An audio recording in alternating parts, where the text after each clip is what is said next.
All right, here we go. Today we have a man that needs no introduction. Super Bowl champ Antonio Brown. At long last, welcome to VladTV.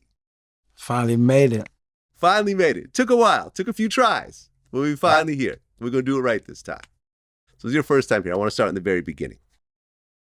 Born and raised in Liberty City. Yes. What was Liberty City like in the late 90s, early 2000s? In the late 90s, early 2000s, there was a lot of violence, a lot of drug selling. We had a neighborhood gang called John Doe. These guys was like a committed neighborhood gang who just sold drugs and really tons of violence. I think they all got indicted. It's the John Doe boys. John Doe boys. Okay. Now, your dad is Eddie Brown. Yes. Who was actually... Touchdown Eddie Brown. Yeah, Eddie Brown, man. Who was actually named the best player in the Arena Football League history. Yes. Okay, how come he never went to the NFL? I think my dad was just like really content where he was at. And I think he couldn't really handle the discipline, what it takes of being an NFL player. Right. He also made it to the Hall of Fame. Yeah. He was #1 player over Kurt Warner in AFL. He was pretty much a great player. I think it was it's the trauma that he went through for growing up in Miami. He got drafted, matter of fact, 6th round to the Arizona Cardinals. Okay, what happened? I feel like he told me he couldn't really handle it. Like, he wasn't a player when, like, you know, if you get drafted late, that was going to wait to play. My dad was like the first preseason game. He scored a touchdown. They was looking for him to get back in the game, and he had his gear already off, like the older players. So you grew up with both parents? Nah, my dad was always away playing football, so I really grew up with my mom for the most part. Okay, and how many siblings? I got 5 brothers. 5 brothers? Yeah. No girls? Yeah, my mom don't make no girls. Okay, same parents or different parents? Yeah, my 2 brothers, Eddie and Dez, we got the same dad, and then my other 3 brothers, they got different dads. Okay. Now, you started playing football at age 6. 6 years old, yeah. Okay, your dad got you into it, or you just got into it on your own? Now, my mom got me into it. Playing football for us was like what we did, you know, at my grandma's house. Me and my brothers, that's what we love to do. Obviously, my dad played, so for me, it was like, that's what we did every summer. I mean, were you just a natural from the very beginning, or did it take you a while to kind of get into your swing? No, I think I was pretty natural, you know, playing with my dad and seeing my dad play arena football and playing around the neighborhood locally in the city. So you'd go to his games and anything else like that? Yeah, I've been to a couple games. That's nice. Yeah. That's dope. So here you are growing up in Liberty City.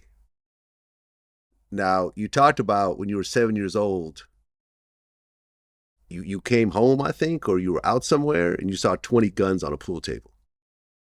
Yeah.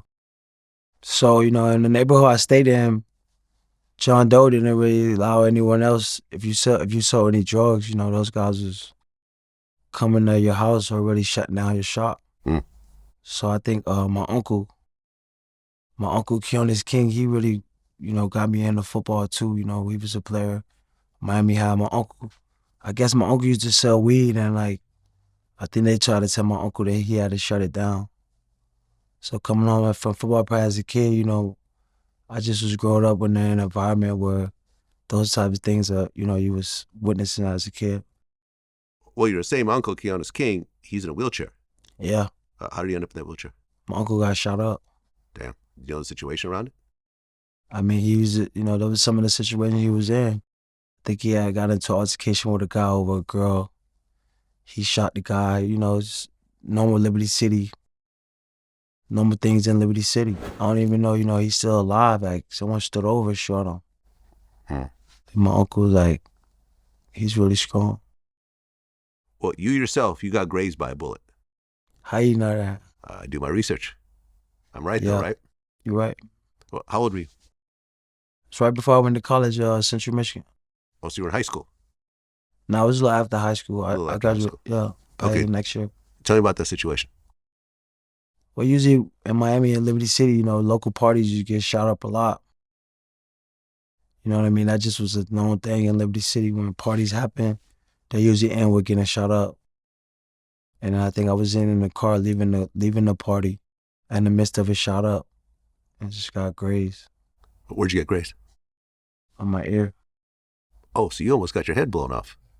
Yeah, Literally. yeah. Okay. Had you been around shootings before that situation? Yeah, one of my uncles, it was just normal in Liberty City, you know, gun violence. You know what I'm saying? It was a normal thing.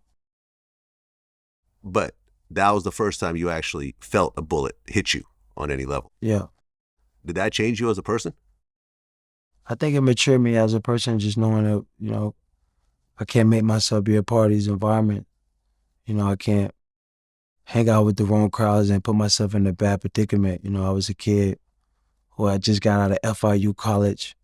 And, you know, I was on my own at 18. So, like, I'm staying with some of my childhood friends, and they didn't always did the right things, but they supported me because they knew, you know, I was on the track to playing ball. So sometimes, you know, we're playing ball and hanging out with my friends, you know, similar to some of them situations that, you know, helped me mature to know, like, hey, I gotta, you know, kind of separate. Well, I was just in Miami last week, and I interviewed Trick Daddy, who's Yeah. also from Liberty City. Yeah. And he was kind of talking about, now Trick is older than Yeah. you, but he was talking about how during kind of the height of the D-boy era, he said it was relatively calm. Like the drug dealers pretty much kept the neighborhood together. Yeah. And the kids would, like, if they got good grades, the local D-boy would give them extra money. They do good in a game, Yeah. they'd bet on them. If they won, they gave them a little extra money. So the kids would actually use these drug dealers as kind of surrogate mothers and fathers in a way. And it kind of, you know, obviously there's a negative part, but there was a positive end to it.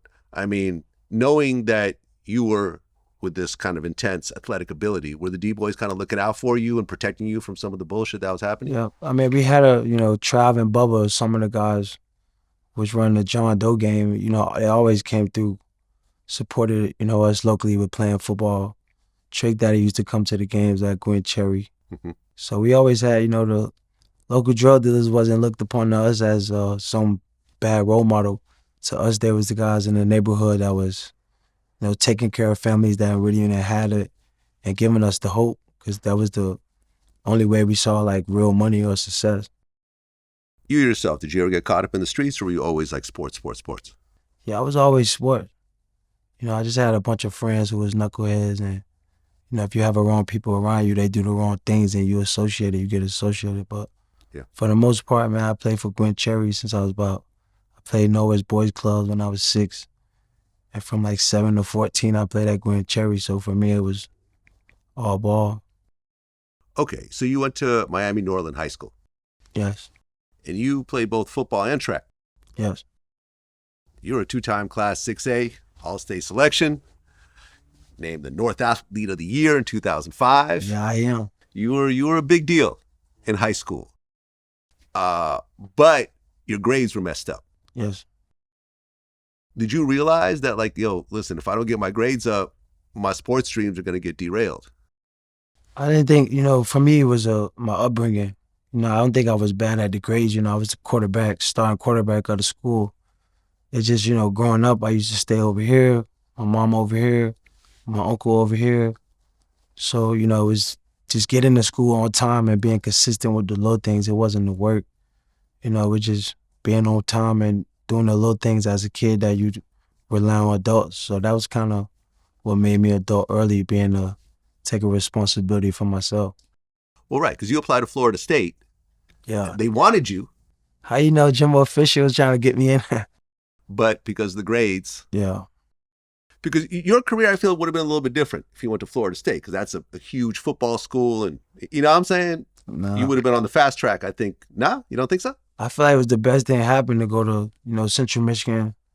I feel like, you know, because that would keep you that hunger. You know, have you that, you know, most guys who go first round, they come in the NFL, they get a chance right away. People know they're going to be successful. And I think a part of the journey will come in from like a school like Central Michigan, leaving early and still let people with that doubts. So it kept me hungry to be able to know that, yo, you still got to prove yourself and earn whatever you want to earn out of this game. Well, before Central Michigan, you went to Florida International University. Yeah. Right? But you had some sort of scuffle with security? Nah, actually out of high school, I went to Alcorn State 2006. Oh, okay. But before before I went to FIU. Before FIU. Yeah. Got it.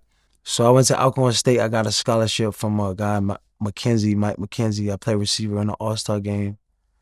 But I got there was like you could be a prop, meaning you could not play and go to school. They'll still pay for the school. So I caught the Greyhound 19 hours. 19 hours? No, for no shit, for real. That's crazy. Yeah, because Alcorn, you got to fly in Mississippi and like drive like an hour and a half to get to the school. So I caught a Greyhound from Jackson, Mississippi, always to Concord, Carolina, where I played prep school at NC Tech prep school. And then I was able to take my SAT because it wasn't really my grades. I feel like my grades could have been higher if, like, you know, I was in a frugal upbringing to be on time and be punctual. And I still was able to manage to get a 2.3, but, you know, being an athlete, you got to make sure your test score, SAT, match up with it. So I think I may have made like an 830 in high school. And then when I went to prep school from Alcorn State, I was able to get a 930 and become eligible. Okay. So you ended up at Central Michigan University, and you were All-American 2008 and 2009. 2007, 8, and 9. Oh, my bad. 7, 8, 9. Forgot Yeah. a year. So then you decided to go pro your junior year. Yeah. Going into it, did you feel you were going to be a high draft pick, or were you kind of unsure at the time? Now, I always felt highly of myself, but, you know, through the process of being in college, they have a where you submit yourself to the NFL where you're a junior. So you apply like, yo, I'm going to leave early, and they usually give you a grade back. So they kind of gave me a grade, was like, you probably go around 5th or 6th round. But I always thought higher for myself. I just really needed an opportunity, you know what I mean, to put myself in a good position. And I already knew after everything I had been through, the journey of just trying to, you know, be in that position. From Alcorn State to FIU to Central Michigan, no one ever knew about it. Only I knew about it. So I knew, you know, going through everything I went through, I knew like this was the time. Well, in the combine though, did you show out or? Yeah, I showed out. I did really well. Okay, but why weren't you hired though based on what you did in the combine? I just feel like, you know, the game is a political game where, you know, write-ups, people make choices. And they don't always make the right choices. You know, sometimes people base what you're going to be based on who came before you or the name of the institution or the school. And, you know, you make your own path, you know, whatever it was. I don't regret nothing of where I went. I'm glad of where I went because most guys who go first, they finish last. Okay, the NFL draft happens in 2010. You become a 6th round pick for the Pittsburgh Steelers. You got a 3-year, $1.3 million deal with a $73,000 signing bonus. Yeah. Which, you know, when you have no money, that's good, but compared to the rest of the NFL, that's definitely on the light side. How did you feel when you got drafted? I feel like it was a blessing. You know, I looked at it as an opportunity, you know, to live out my dreams, change my life, and put myself in a good position. You know, I ain't look at it as, you know, obviously the 6th round made me motivated to be able to, you know, prove what I could do as far as my talent. But it was a blessing, man, for my family, you know, my kids, everyone who was a part of it. Okay. And you chose the number 84. Yes. There's a meaning behind that. Yes. That is? 8 times 4 is 32. It's 32 teams in the NFL. So for me, wearing my jersey, which I got on this jersey today, I wore this for you. You know what I mean? There we go. So it's about, you know, just keeping that hunger. So for me, it was about, but then having a career every year, just motivating myself to get the best out of the game and knowing that 32 teams passed up on me. So every time we have a dress rehearsal, I got to remind these guys of what I could do. Okay, so now you're part of the Steelers. Yeah. And you're a 5th wide receiver. Yeah. So you're kind of at the bottom, ready to work your way up. How was it that first year? The first year was amazing because, you know, I feel like I got drafted 6th round and I got a chance to show the team what I could really do. And it's like, it's a different when someone don't expect nothing from you, then they can watch you develop, you know, just to win over the teammates, each one over and over, like, yo, I can't wait to see this guy, how he finish or how he play. And just get into that game where we had a 4th and 4th and like 20, 4th and 18 versus the Ravens my rookie year. 3rd and 19, and the coach like, you know what? Let AB run a go route. Tell him line up to the right side of Ben and let him run a go route. You know what I'm saying? So just to earn that confidence when the game on the line is for the money and everybody like, yo, know what? We're going to throw it to AB. They so happen throw it to me, I catch it on the helmet. You win the game. So it was a blessing, you know what I'm saying? To believe in myself and to watch others believe and watch that belief turn into something special. Well, yeah, that first rookie year, 16 receptions, 167 yards in 10 games. So they didn't give you a lot of chances, but when they gave you a chance, you showed out. Yes. Did you feel like they were sleeping on you at that point, or did you feel like I still needed to develop a little bit more? I felt like it was going to be a journey. I feel like to me, I was always going to have to prove myself, and being a part of the game is going to be a journey with adversity or whatever happened. But I just know within myself what I wanted for myself and what I was capable of. And I just kept my head down. And I think by the second year, you know, I was going to the Pro Bowl and going to work with Ben. Right. And Rashard Mendenhall, he was actually on your team when you got there. Yeah. And he was like... Shout out to Mindy, that's my brother. You know, he was basically saying how he was trying to be your big brother and trying to, you know, how to show you the ropes in a positive way. He was. You know what I'm saying? His story is unique, obviously. He shares it with Tom, being drafted in the 6th round. So him being so far in the draft, he's one of those guys that you don't naturally pay attention to. You think he's a guy that could be here today, gone tomorrow. Right. But from the time he got in there, he stood out. Like we're in practice every day, and he's torching our number one corners, like our top guys, and we're like, is this practice or is this for real? Like, you know, you don't naturally pay attention to a 6th rounder, but you noticed him, like when he's walking around, his focus, like his gaze, it's there. When somebody's speaking, it's kind of like, I was gonna say like how you are now, like when somebody's speaking, he's really listening. You can feel him taking that in. And for a young guy, that's a like distinguishable, like noticeable trait. Like he pays attention. You would always find him soaking in wisdom. You'd find him around Hines Ward. I'd see him around me. I'm not gonna lie, that's why I knew he's a pretty smart dude. When I looked up one day, he was like one step to my right, like one step behind me, paying attention. Well, I was like, okay, like you a smart guy. You finding those guys. He was trying to learn from the onset, from the beginning. So he's early thoughts. He was very intelligent, like a sponge, very focused, very driven. And when he went out to play, he played like that. So he was somebody we took notice of, and somebody that I kept watching. And obviously, I don't know if you know, like me and him formed a very close relationship. Okay, from that we the still very have. beginning? From really early on. Yeah. Really early on.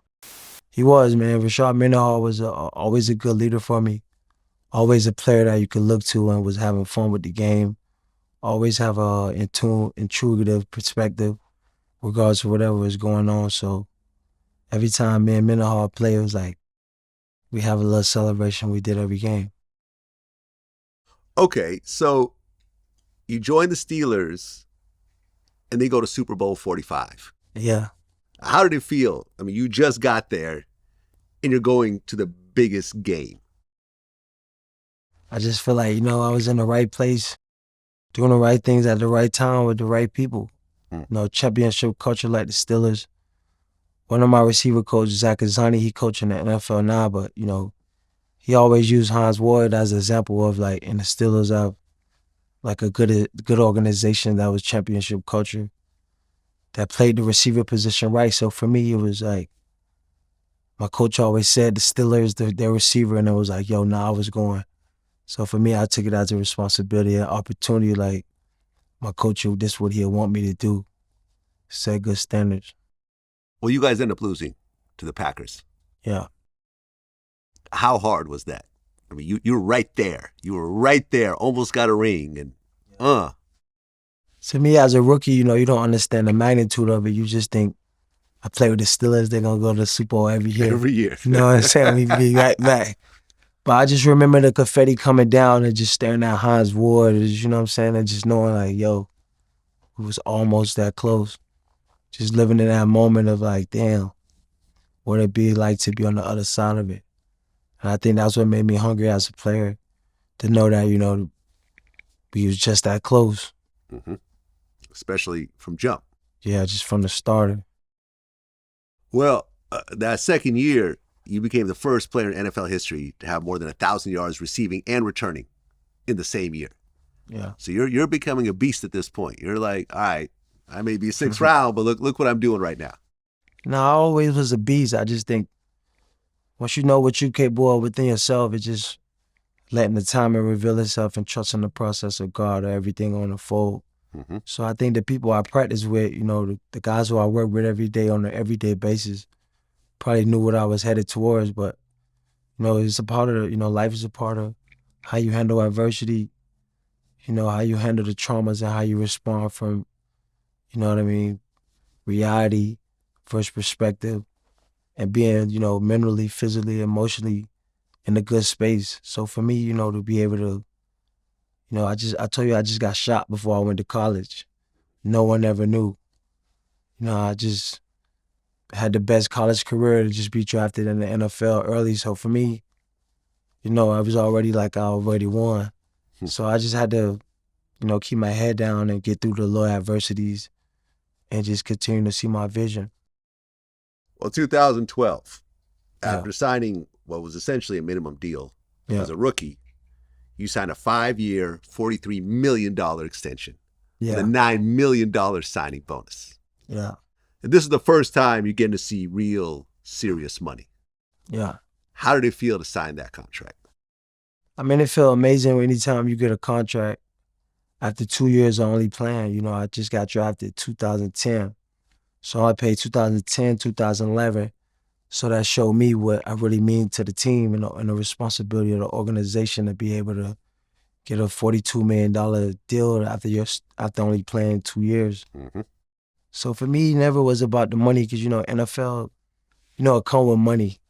You know what I'm saying? But, you know, I always signed up for the game to be great and to leave a legacy in regards to how I play and the stats and the opportunities you create while you're doing it. So, you know, I just know when I got paid, you know, it was like they was putting the responsibility on me to be able to, you know, take the organization where it wanted to be. So for me, I just took it as a responsibility, you know what I'm saying? You know what I'm saying? Just like a badge of honor that I got to wear to be great now because I'm the guy they banking on. I mean, not everyone gets this type of money. I mean, the NFL does have a lot of money, but not everyone gets $9 million signing bonuses, $43 million deals. I mean, a lot of guys are scraping to just get them, you know, just trying to stay on the team to the best of their ability. Yeah. But you were clearly becoming a star and they were serious about it.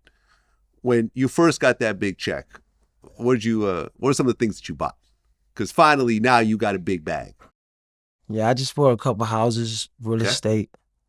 You know, I got into Rolls Royces, got a Rolls Royce. You know what I'm saying? I got a 529 set up for the kids, some school funds. You know what I'm saying? I just gave my mama some money. You know what I'm saying? I just did what a kid would do who never had nothing, who got, you know what I'm saying? I just try to take the approach of every year, what I'm going to save, what I'm going to spend, what I own, what the bills, so I could just set it up for a long time because, you know, I just never want to be the guy who, when he's done playing, he ain't got nothing left. You know, you hear the stories about guys going out, losing their money. So for me, it was always how I could protect it, save all I can, so when I'm done playing, I can sit on the can. Well, I just interviewed Michael Vick, and he was signing $100 million deals at one point. Yeah. And he said something very interesting. He said, I said, did you have a financial advisor? He said, well, I have a financial advisor, but I had no financial literacy. Yeah. So when you don't have financial literacy, you're not listening to your financial advisor. You're doing stuff on your own. And he ultimately, when things went bad, he ended up going bankrupt. I think he was like $20 million in debt. It was also reported that there was a lot of really bad investments along the way, and they were saying that you were actually $20 million in debt. That's not true? What was really happening during that time? I'm not going to explain it. I got a documentary coming out that I'll explain it a little bit more on, but I made strong investments. You know, I followed the lead of my financial advisors with no financial literacy. Right. So you got set in the wrong direction, in a way. I followed the lead of my financial advisors. That's all I say. Do you feel like at that time you had a certain amount of financial literacy, or do you feel like that took a while to sort of develop? No, I feel like you gotta have financial literacy. And going to Central Michigan with my coach Zach Azani, him and his wife, they showed me how to pay the bills, how to write out my bills in regards to receiving, scholarship money, in regards to getting paid and saving my money and doing all the right things that have set me up for success. So when I was getting money, it wasn't like, yo, I'm gonna let this person pay my bill or do this for me. Even when I got my signing bonus, it was like, what I'm gonna save, how I'm gonna use it, what I'm gonna spend. So to me, making money was all about the long pay of what you save for the longevity. So for me, in the NFL, it was like, spend all the marketing money you're gonna make off the field, and the money you're gonna make playing, that's the money you save. Okay. I mean, another thing with Michael Vick was he felt like he needed to bring his friends along with him. And me and him got into a bit of a back and forth where he was like, yo, if you found 20 million in the back room, would you, share it with your friends or would you keep it to yourself? Now with me, it was like, well, you didn't find it in the back room, you earned it. Yeah. With you're sacrificing your body and your health in order to get this money. We didn't just find it. You moved 6 of your friends from back home to Atlanta? I didn't move them. We all left together. Okay, but you were supporting them financially. We supported one another. I mean, got millions of dollars. I don't know what you call it. I don't know if we call it me supporting them. I never felt like I supported anybody. I gave.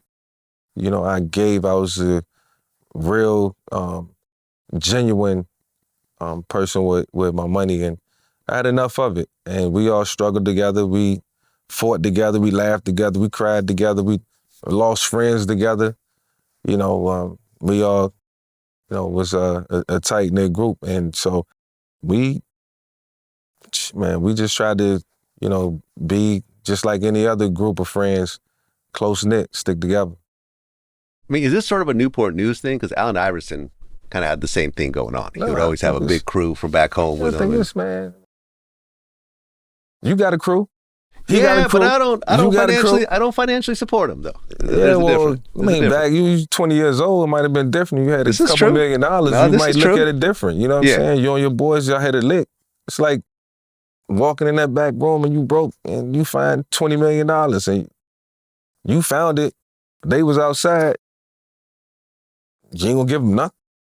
You're not gonna give him a dime. He got a kids and he trying to get an apartment. You're not gonna help him when you got a pocket full of money. It's a tough situation. No, it's not a tough situation. I don't think it's a tough situation. I've dealt with it. I've dealt with friends, and it's always. I don't think it's tough. It's always they're your best friends until the one time you tell them no. That's the truth. And then it turns very, very ugly very quick. Cool. I didn't have to tell them no on a lot of occasions, and they didn't have to tell me no. Okay. And I knew at the end of the day, with anything, a majority of them had my back in any situation. So it's a respect level, man. Like, I don't value a dollar, I value, loyalty, I value respect, character.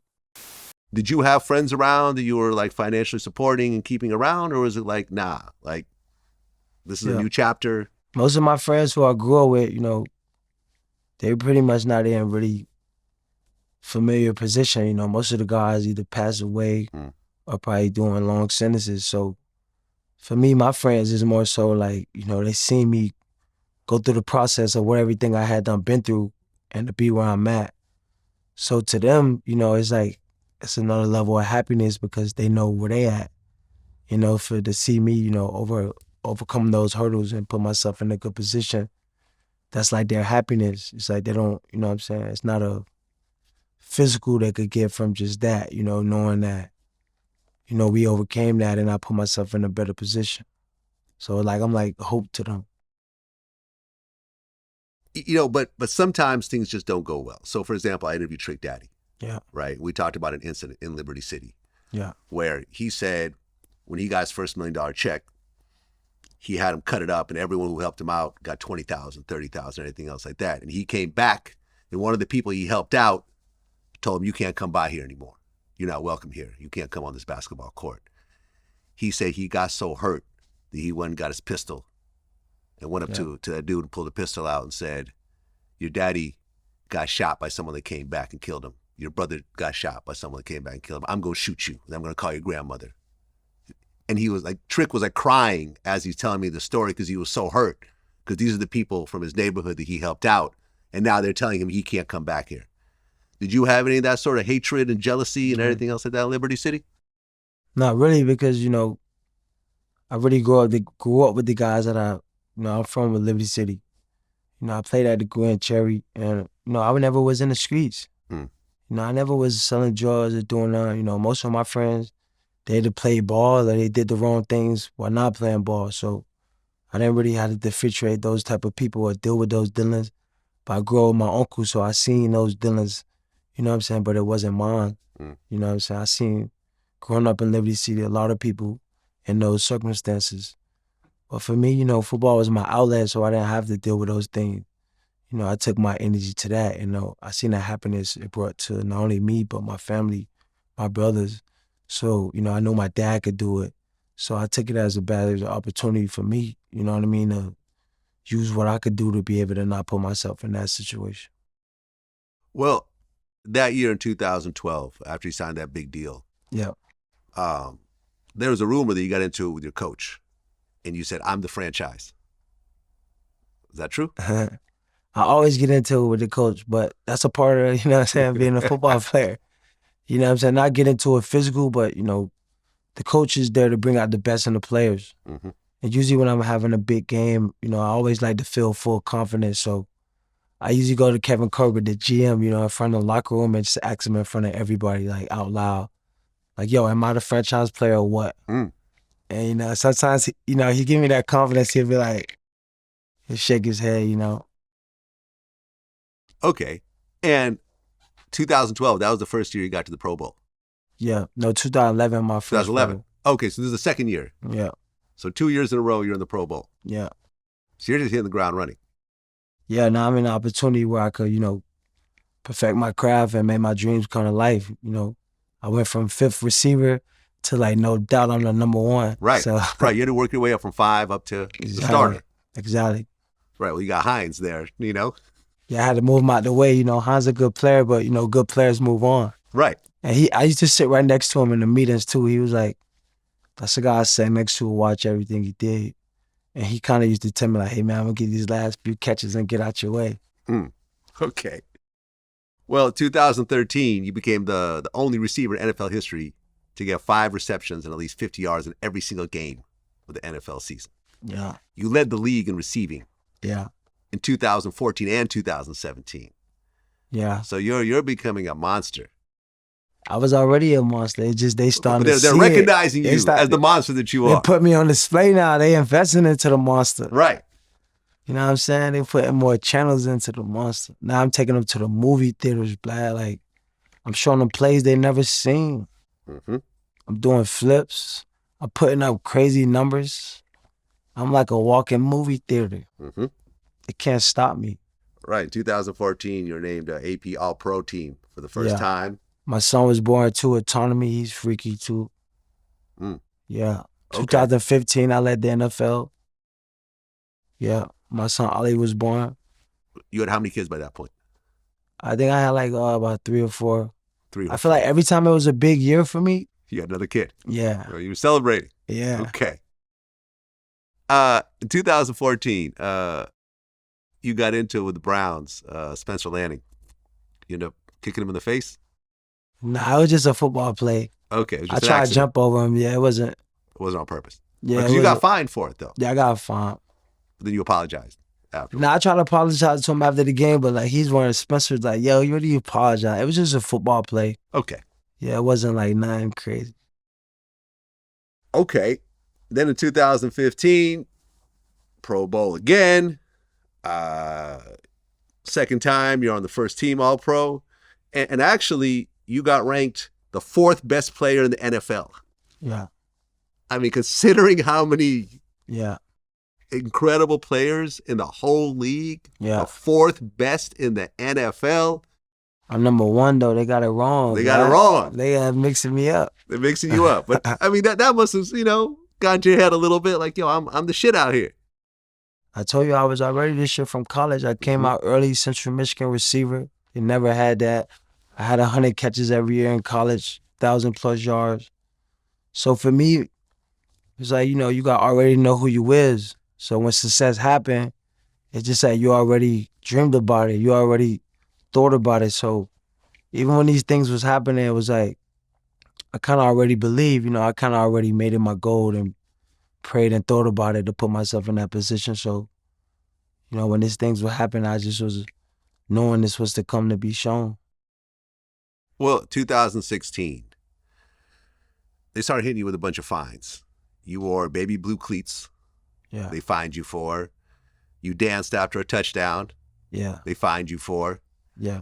In fact, a lot of sports writers were actually saying that they were over-fining you. They were kind of taking advantage of you a little bit. Do you feel like you're getting picked on a little bit? Nah, I just feel like, anytime you're in a position where attention is being brought upon yourself in regards of your success, it's going to come with some criticism. And, obviously it's a football game, it's entertainment, and it's meant for criticism. You got fantasy team, you got fans, you got all type of sorts of things. So I feel like me and Coach Tomlin used to have these conversations. He used to be like, "Hey, B, you don't realize like how people look at you?" And I used to be like, "Yo, I don't really think about how people look at me," you know what I'm saying? But he was saying that to say like, when you make these plays and you do these dances and you bring more attention to yourself, that's possibly what the criticism you probably gonna get, being in the game and playing the team sport. Well, that year, 2016, you were on Dancing with the Stars. Oh yeah, after the season I was. Right. Which, to me, that's where you kind of started to get bigger than football, I feel. Now you're like in mainstream America. You're already big for football, but now people who don't watch football are not watching you dance on TV. Yeah. And you actually got to the semifinals. Yeah. You finished 4th. You didn't do too bad. Yeah, shout out to Shauna Bridges. Yeah, Shauna Bridges was your professional dance partner. Yeah. How'd you enjoy that whole thing? I feel like it was a good experience. That year, I think I had got a concussion. So for me, I was like, I need something challenging on my memory. Like, all right, so we practice the dance. I gotta learn it this week. Performing on Sunday, and we gotta practice the walkthrough on Saturday. So for me, it was exciting. It was a challenge to be able to try to perfect that craft in the off season. Well, that next year, you got to the Pro Bowl again, 6th time. Yeah. First team, unanimous decision. And you ranked the 2nd best player, as well as the best wide receiver by your peers in the NFL. I still ain't get it right. Who got it first? Who's number 1 that year?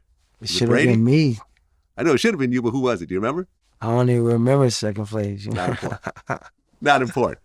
But you were considered the 2nd best overall and the best in your position. Yes. Yeah, they starting to, once you put on a body of work, you know what I'm saying? When you make a name for yourself, you make a name for yourself on work, Vlad. You see what you explaining to me? The work you put in. Yeah. Not what no one else make up, not what people say. People know me for the work. And your walking, talking, breathing resume is your work. You know what I'm saying? What you saying? Was it frustrating getting all these accolades and being in the position you're in, but you're not going back to the Super Bowl all these years? You know what I'm saying? You just know, the icing on the cake is the winning the Super Bowl with your team. Yeah. But anytime you set out a goal for yourself or put in a lot of work and it pay off, NFL is hard. So it's skilled labor and it takes a lot out of you. Yeah, winning the Super Bowl, a lot of pieces have to fit together. Yeah, it got to be collectively. Yeah, collectively you got to have, you could be the superstar. Yeah. You could be Carmelo, but you're not going to the finals just being Carmelo. Like a lot of pieces have to fit together. Yeah. Okay. And then that next year, you reached 10,000 career receiving yards. Yeah. Another big accolade. Only 2 players reached that in fewer games.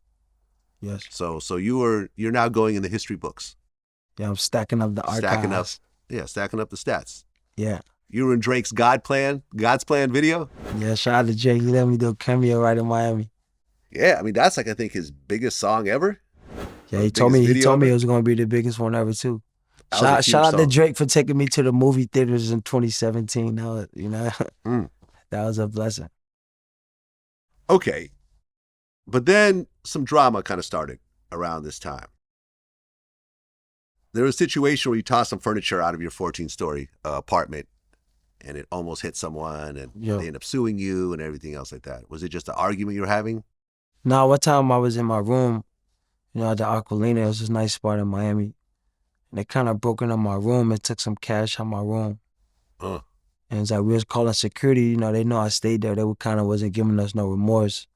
So one of my friends took it up under his own, power to just be able to, take some anger out on the building, which was probably the right thing. So he ended up throwing some so stuff. It wasn't even you? Yeah, it wasn't even me. But you got blamed for it? Of course. They said, oh yeah, we saw AB doing it. It's like, all right, no worry. My friend messed it up. Whatever you guys want from me, we'll settle it out. You know what I'm saying? That's how that went. But obviously I feel like once you achieve a level of success and you're not being what, the company or what the organization you represent want, you start to receive that scrutiny. Because, all football players don't leave at the top. Usually they leave on the side out, Everything that go up usually come down, it's earth, it's gravity. So usually players leave like all crazy. But as you explained, once you have so much success in the NFL and have done so much, now it's like a level of attacking your character more so, what they pay you for. I mean, do you feel like you had to, look at the friends you had around you, because this is your friend and now you're having to pay for his mistake? Nah, but it was one of those mistakes where it's like you trying to do so much stuff right, and it's like, people keep manipulating us or taking advantage. And it's like sometimes you don't get a person to defend you or someone to, act out your emotions. So it was like, one of those times where he acted out of my emotions, because he reacting off how I'm feeling, trying to make me happy, and it's like, yeah, but still, it ended up costing ourselves. Still, he gets to walk away from it.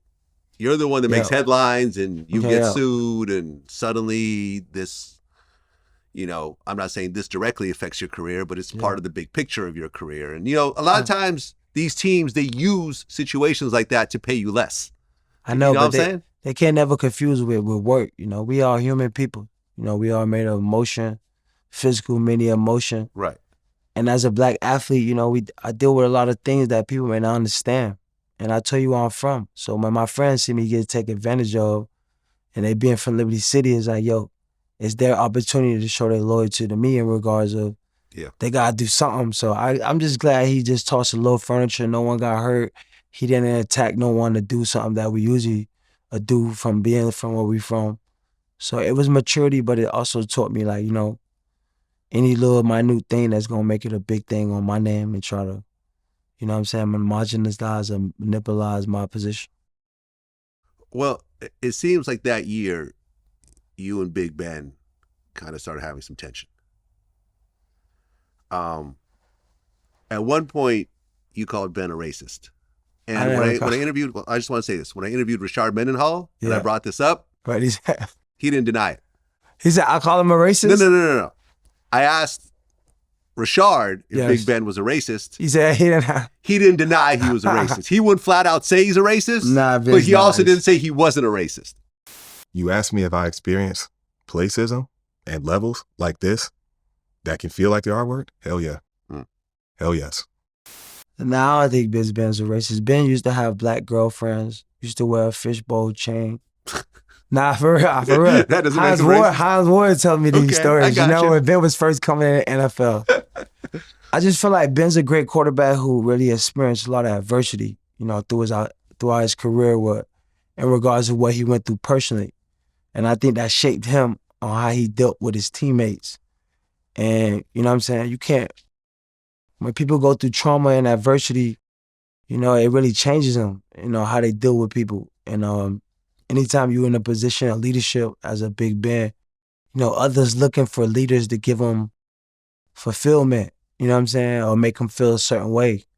And I feel like based on what Ben had went through when I first got there as a rookie, it kind of shaded him off. But man, Ben's a great guy, man. He's not, he's a competitor. I mean, he's one of the best teammates you could be around. It's fun. He's a leader. I just think, anytime you're the quarterback, people's going to be jealous of you because everybody ain't the quarterback. What Ben could do, no one else can do. in regards to what he, being at the facility and how he work and prepare. I mean, no one's better or more talented than Big Ben. I just feel like he get sometimes a bad rank because he's not giving people what they expect out of him all the time. You know what I mean? Well, on January 10th of that year, you called him a loser. Yeah, I feel like, anytime I'm emotional, I feel like we always was losers. We never really won together. I wouldn't call him a loser, just feel like he's a loser guy, not doing the right things in his life. I mean, loser as far as football games. And obviously, he's not a loser as far as football games. I think I was just, sometimes trying to say trigger words to challenge people and bring out the best of them, because I feel like we could have won with Big Ben at the Steelers. We had, maybe some trigger words of togetherness that brought the squad together. Because, man, we was right there. Rashad Mendenhall, these guys, we was right in the Super Bowl. But that's the difference of winning teams. It's about the camaraderie and the leadership. You know what I'm saying? I think Ben's a leader. But sometimes when these guys feel shaded if he didn't make them feel a certain way as a leader. Well, I remember when you were on The Shop, you said that Ben acts like he's the owner. Yeah. I mean, you is the owner if you're the quarterback. I mean, you the next closest thing to the owner. I mean, we all got to depend on the quarterback to give us the ball. If I don't get the ball, then who am I? So it's like, he is so much where the owner, he control the ball. He's the closest thing to the owner. Usually the quarterback make the most. I feel like sometimes, I could say things and they could get, maybe portrayed as the wrong things. But, being an artist, I like to play with different words. But I think at this point in the media, they already got to misunderstand for their perception of who they want me to be and then the reality of who I am. Well, and you're clearing all that up right now. Man, I don't feel like I got to clear it up. I just feel like, anytime, I feel like one interview can't, clear up or somebody feel. I feel like, I hate to do interviews that feel like I got to clear anything up. Yeah. Jesus was the most perfect man who ever walked the world, right? Walked on water, healed the blind, changed water to wine, and they killed him in the middle of the field. Right. So it just shows you the people who do the most and be, accomplish the most and be blessed the most, sometimes they're scrutinized most, and that's just a part of the world. And he had 2 haters in his crew. Of course, 12 haters. Well, 2 of them were haters, though. I mean, he knew Judas he knew turned him in, and the other one said he didn't know. He said, I don't know that guy. And that's a part of being America. That's a part of being a human. That's a part of understanding, yourself. If you don't got understanding of yourself and your positioning or how things work or how to deal with adversity, how to overcome adversity, how to grow from trauma. I told you, I already had trauma that was way more bigger than someone saying something about me.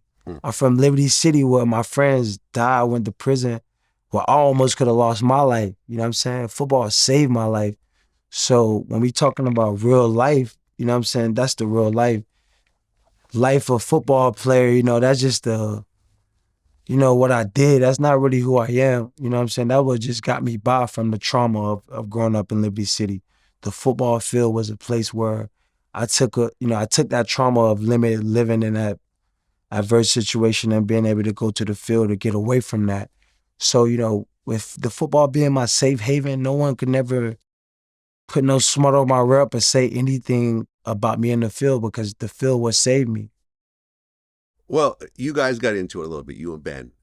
But at one point, he actually apologized and he said that you're the greatest wide receiver he's ever played with and one of the best of all time.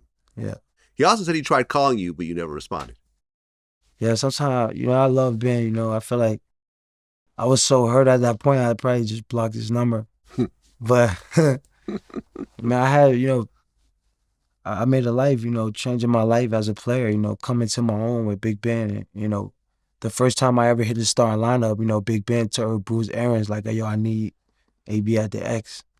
So I don't think I never had a problem with Ben, man. Me and Ben made some of the greatest football history moments of my life. My kids grew up seeing it. It sparked some of the greatness of my life. So I feel like in the media try to create a war within us, but man, I feel like me and Ben, IQ was so much the same. Sometimes I ran creative routes and he'll throw me the ball and just smile like, yo, this motherfucker great. But you know what I'm saying? We had that relationship. You know what I'm saying? I feel like the media, make it what it is.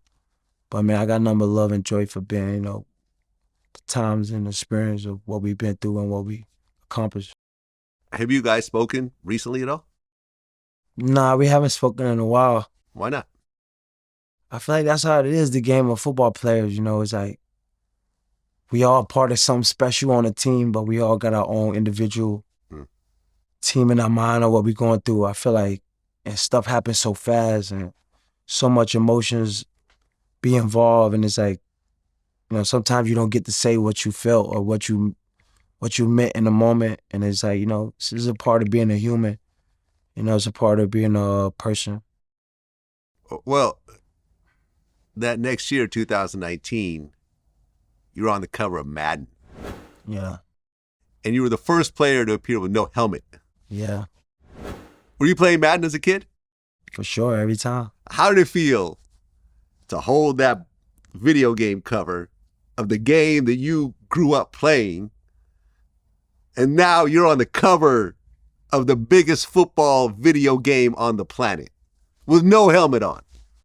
That's what you dream about, man. It's like growing up with my little brothers, growing up in Liberty City, 58 Terrace, 17th Avenue. You know, the video game, if we wasn't on the field, the video game was the closest thing we got to, like, you know, being like we made it, you know, being like what we go out there as a kid and try to act like.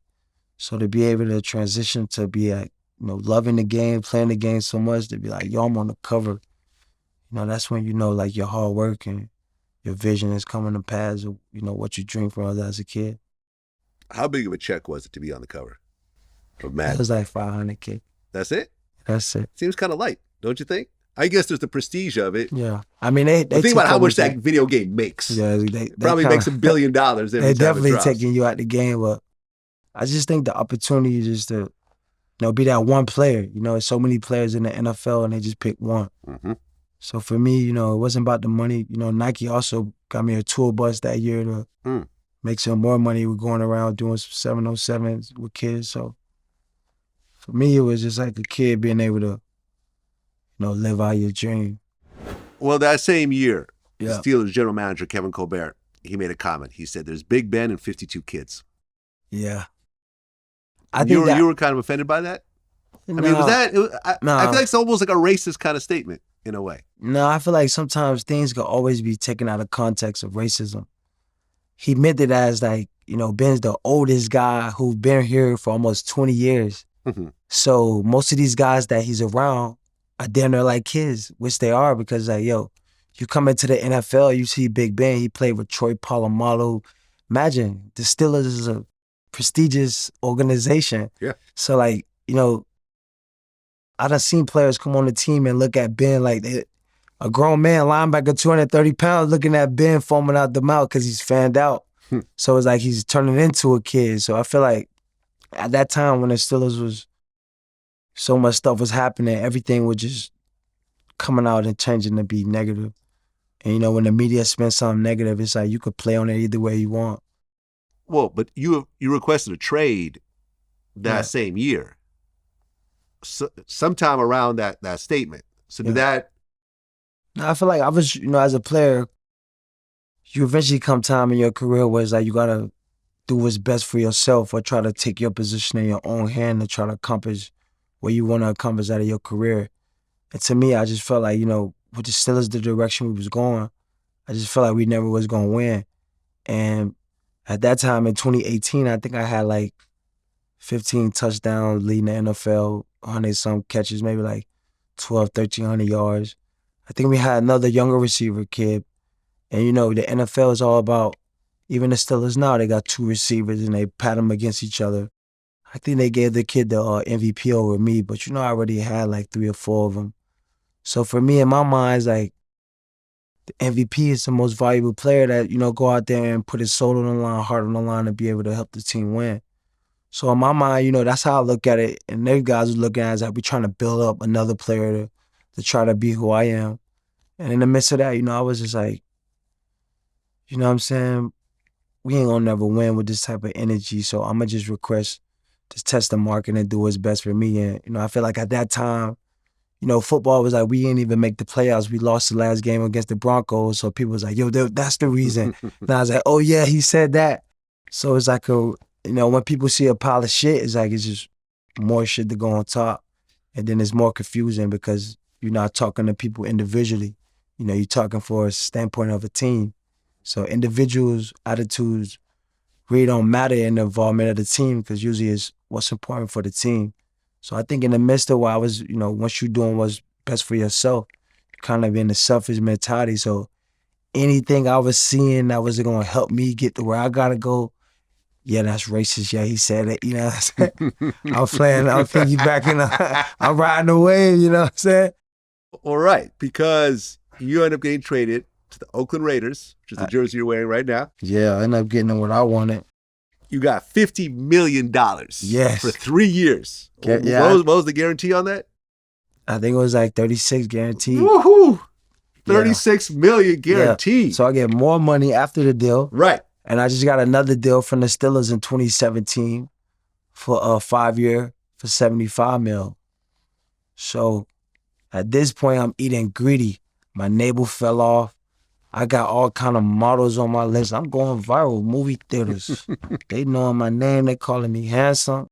You know, it's getting a little crazy. Yeah. But, you know, in the midst of the craziness, you know, I just thought like, yo, with all this stuff I accomplished, you know, I want to win the Super Bowl. So I ended up getting to the Raiders. And then I just realized like, yo, I'm getting paid the money. But in reality, I ain't going to be able to get out what I want out the game in regards of a Super Bowl, you know what I'm saying? So I feel like that's the only thing I was missing. Well, yeah. I mean, when you joined, you had a press conference. You said, I'm here to elevate everything around me. I'm here to just be a surge of energy, of positivity and good force, a great teammate, and to bring out the best of everyone around me, because we all know it's not just about me. So you coming in excited, positive. Yes. But things don't go right.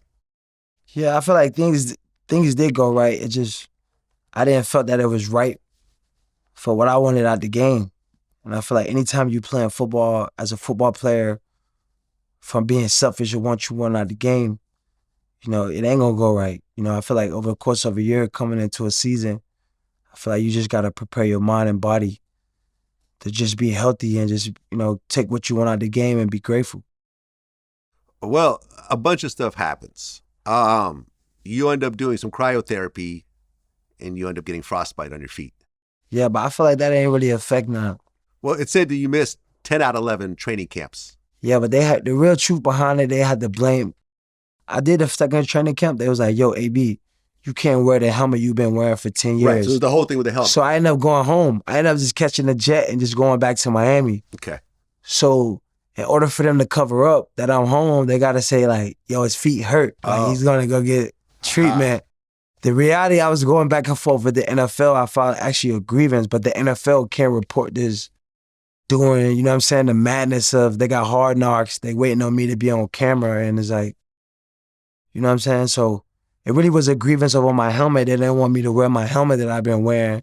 So I was like, yo, I'm gonna just file a grievance because it's like, I don't even feel like we're gonna ever win out here. So it's like, I had to go home and regroup to really like take the initiative to see like, yo, what am I doing out there so far west playing, knowing we probably ain't gonna play for nothing or do anything conducive to winning. Cause like you said, I done made all the money.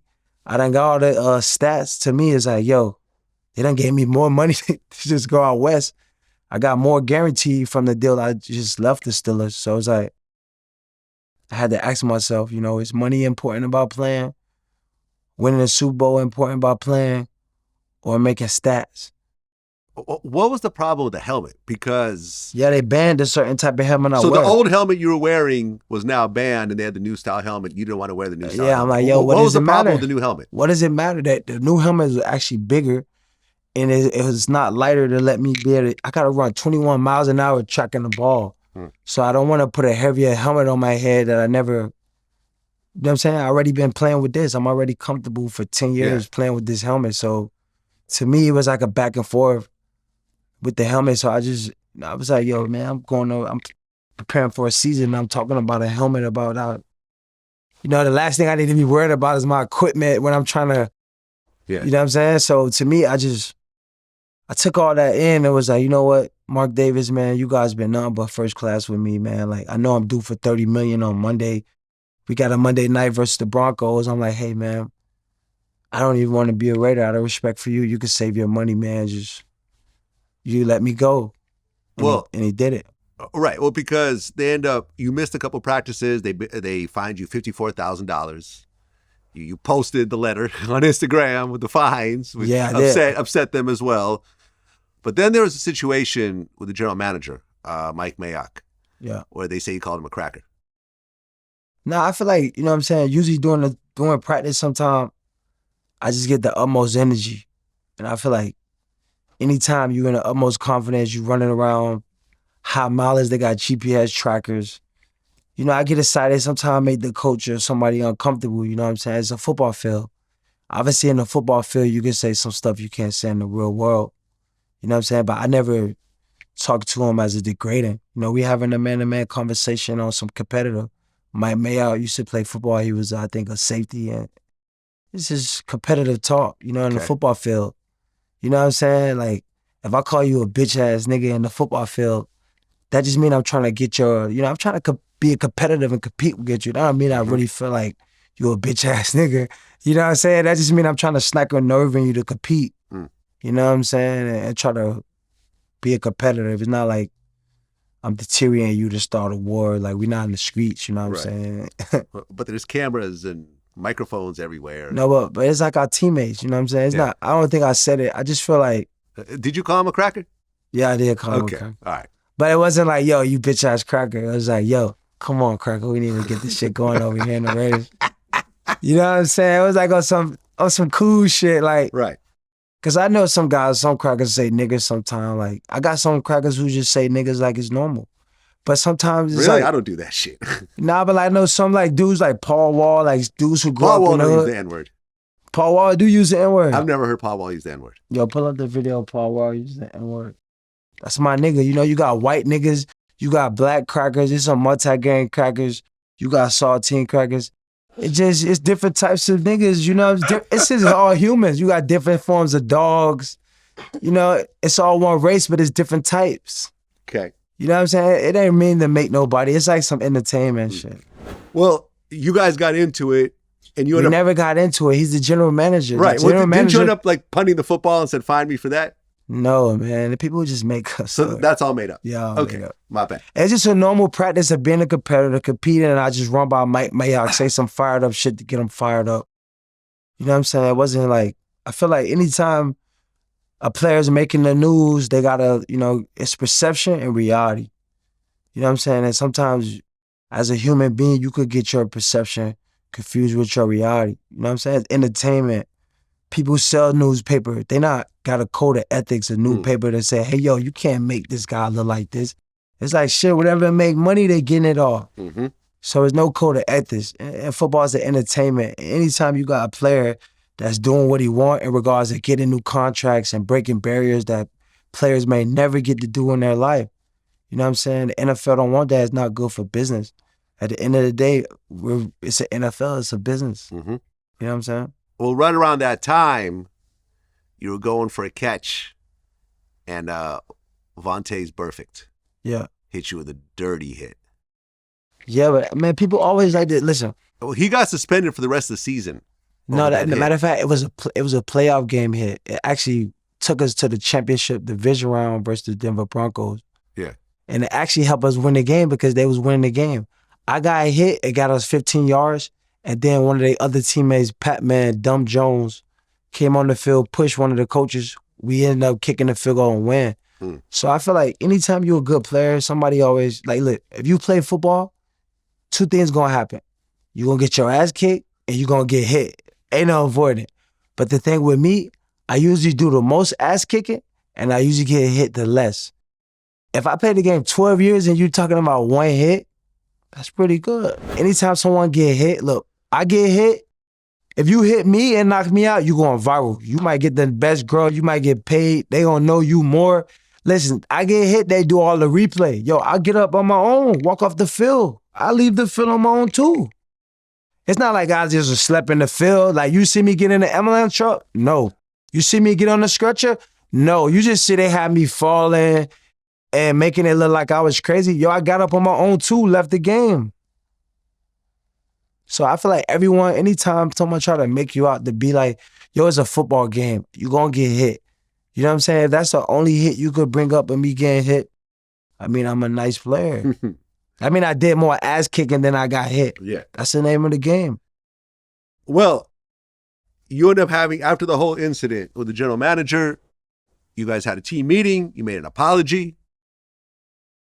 You know, John Gruden said that you're playing, but then a day later, you asked for release because they voided the guaranteed money in your contract.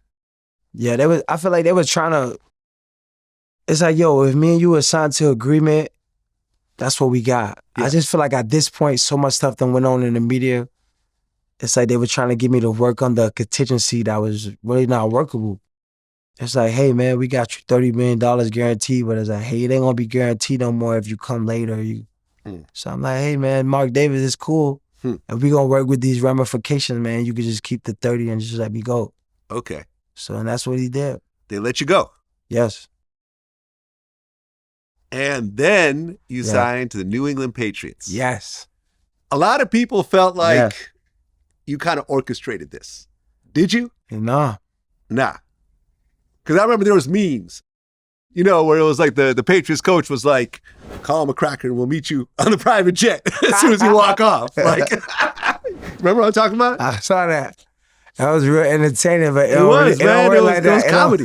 It don't work like that. Yeah, it was jokes, but okay. Yeah, it was a blessing, man. I ended up landing to the Patriots, man. They called my agent. I mean, the coach, what's his name? Bill Belichick, one of the great coaches, man. He do a good job with just tracking players throughout the free agency. As soon as I got released, those guys called right away, like, yo, AB, we got this amount. Like, nah, man, call right back. We got 10 mil, 5 mil, 10 mil salary, 5 mil bonus. I thought it was the best match made ever. Well, you got 15 mil and a 9 mil bonus. Yes, one of them. I just know it was 15. Yeah. Sweet 15, too. Were you talking to Tom Brady during this time at all? So as soon as I get there, we locking in. Yeah, right away. Yeah. He kicked the Steelers' ass that night, too. First time he called me after the game for kicking our ass, I was like, damn, it's kind of a little awkward. But yeah, that's when I knew he was serious. And did you guys form any sort of relationship at that point? Yeah, that's when we really built a relationship. Because that's when I got to go to the practice. They get to see what I'm capable of. Do I know the plays? Am I in shape? Could I compete with these guys? And I think that's when they really saw that I was the real deal. Well, you joined this superstar team, which are, you know, Super Bowl bound, essentially, every year. You play one game. Yes. And then all the problems start. It wasn't even no problem. I played one game. We played against Miami. I led the team, scored some touchdowns. Right. I come back in the locker room. These guys, you know, usually you know the energy when you win, when someone's excited for you. These guys looking at me like, you know what I'm saying, like something was up. But I kind of figured at this point, everything I done been through, you know, you got to think, Vlad, I just got off the streets of Liberty City. My intuition of what's going on is like 1,000 times IQ than a normal person. So when I come off the field with the Patriots, yo, we just blew out the Dolphins at them. They never even win at the Dolphins. We done beat them like maybe 40, 50. It was like an embarrassment. They ain't got the same energy for me. So I already figured like, damn, I done left the Raiders. I left the Steelers from a $75 million deal. I just left 30 mil with the Raiders. Now I'm 15 million with the best team. So it just showed me right there, the NFL is not supporting the guy who's creating his own journey and doing what he wants. So that showed me after this first game of me dominating with the best team supposedly in the country that they don't want to see me do that. So right after that, the next week it's more drama in the newspaper. Oh, AB this was last week, leading your team, winning. Now it's more drama in the news. Now it's like, you know what? I go to practice on Friday. Guess what my agent called me before practice? Drew Rosenhaus say, he said, what's the owner guy name from, he said, AB, they said they don't want to give you your bonus money. So I'm like, shit, what you want me to do? You want me to go home or shit, if they ain't got the money, I'll go home. He like, nah, man, just finish out the practice. We're gonna see what they want to do. So right there in my heart, right there, is already told me. My agent just called me out the blue. They said they don't have the money while I'm at work. I'm like, what? I'm like, where they do that? So at this point, I go to practice. I think this is my last day practice with the Patriots. I practice with a hood in my helmet. I feel like this probably was me and Tom best day I practice, I promise. I think I caught like every other pass with like one hand. I talked to Bill Belichick. I'm like, yo, y'all don't want me? What's going on? He like, man, I'm trying to do everything. And then right after practice, he had an interview. They kept asking him. Every reporter, 10 reporters like, yo, AB. So I already knew it was staged for me to just like get released because they don't want to see me be successful, being that I created my own journey through these guys' game. Right, but around that time, your former trainer, Brittany Taylor, she filed a lawsuit. Yeah, but at this time, they already know about that. She already had filed a grievance in last March. So now it's carrying on. She's extorting me. She's hitting up teams. Right. Oh, you got signed, AB, he got this going on. And at this point, ain't nobody taking my back, defending me because, you know, I'm this successful player. So they just let this girl who just went from training me on camera in 2017 everywhere I went to saying that I did something with her now. Right, and she never filed a criminal complaint. Never filed it was a just criminal. Civil, and you said it was a money grab. Of course it was a money grab. What your civil lawsuit is. It's a money It's like grab. I'm a player who just let the biggest guy on Google who get all these national news for playing football, and I'm leaving all these teams creating so much drama. So have at it. They'll put this girl in the mix to throw in with the drama.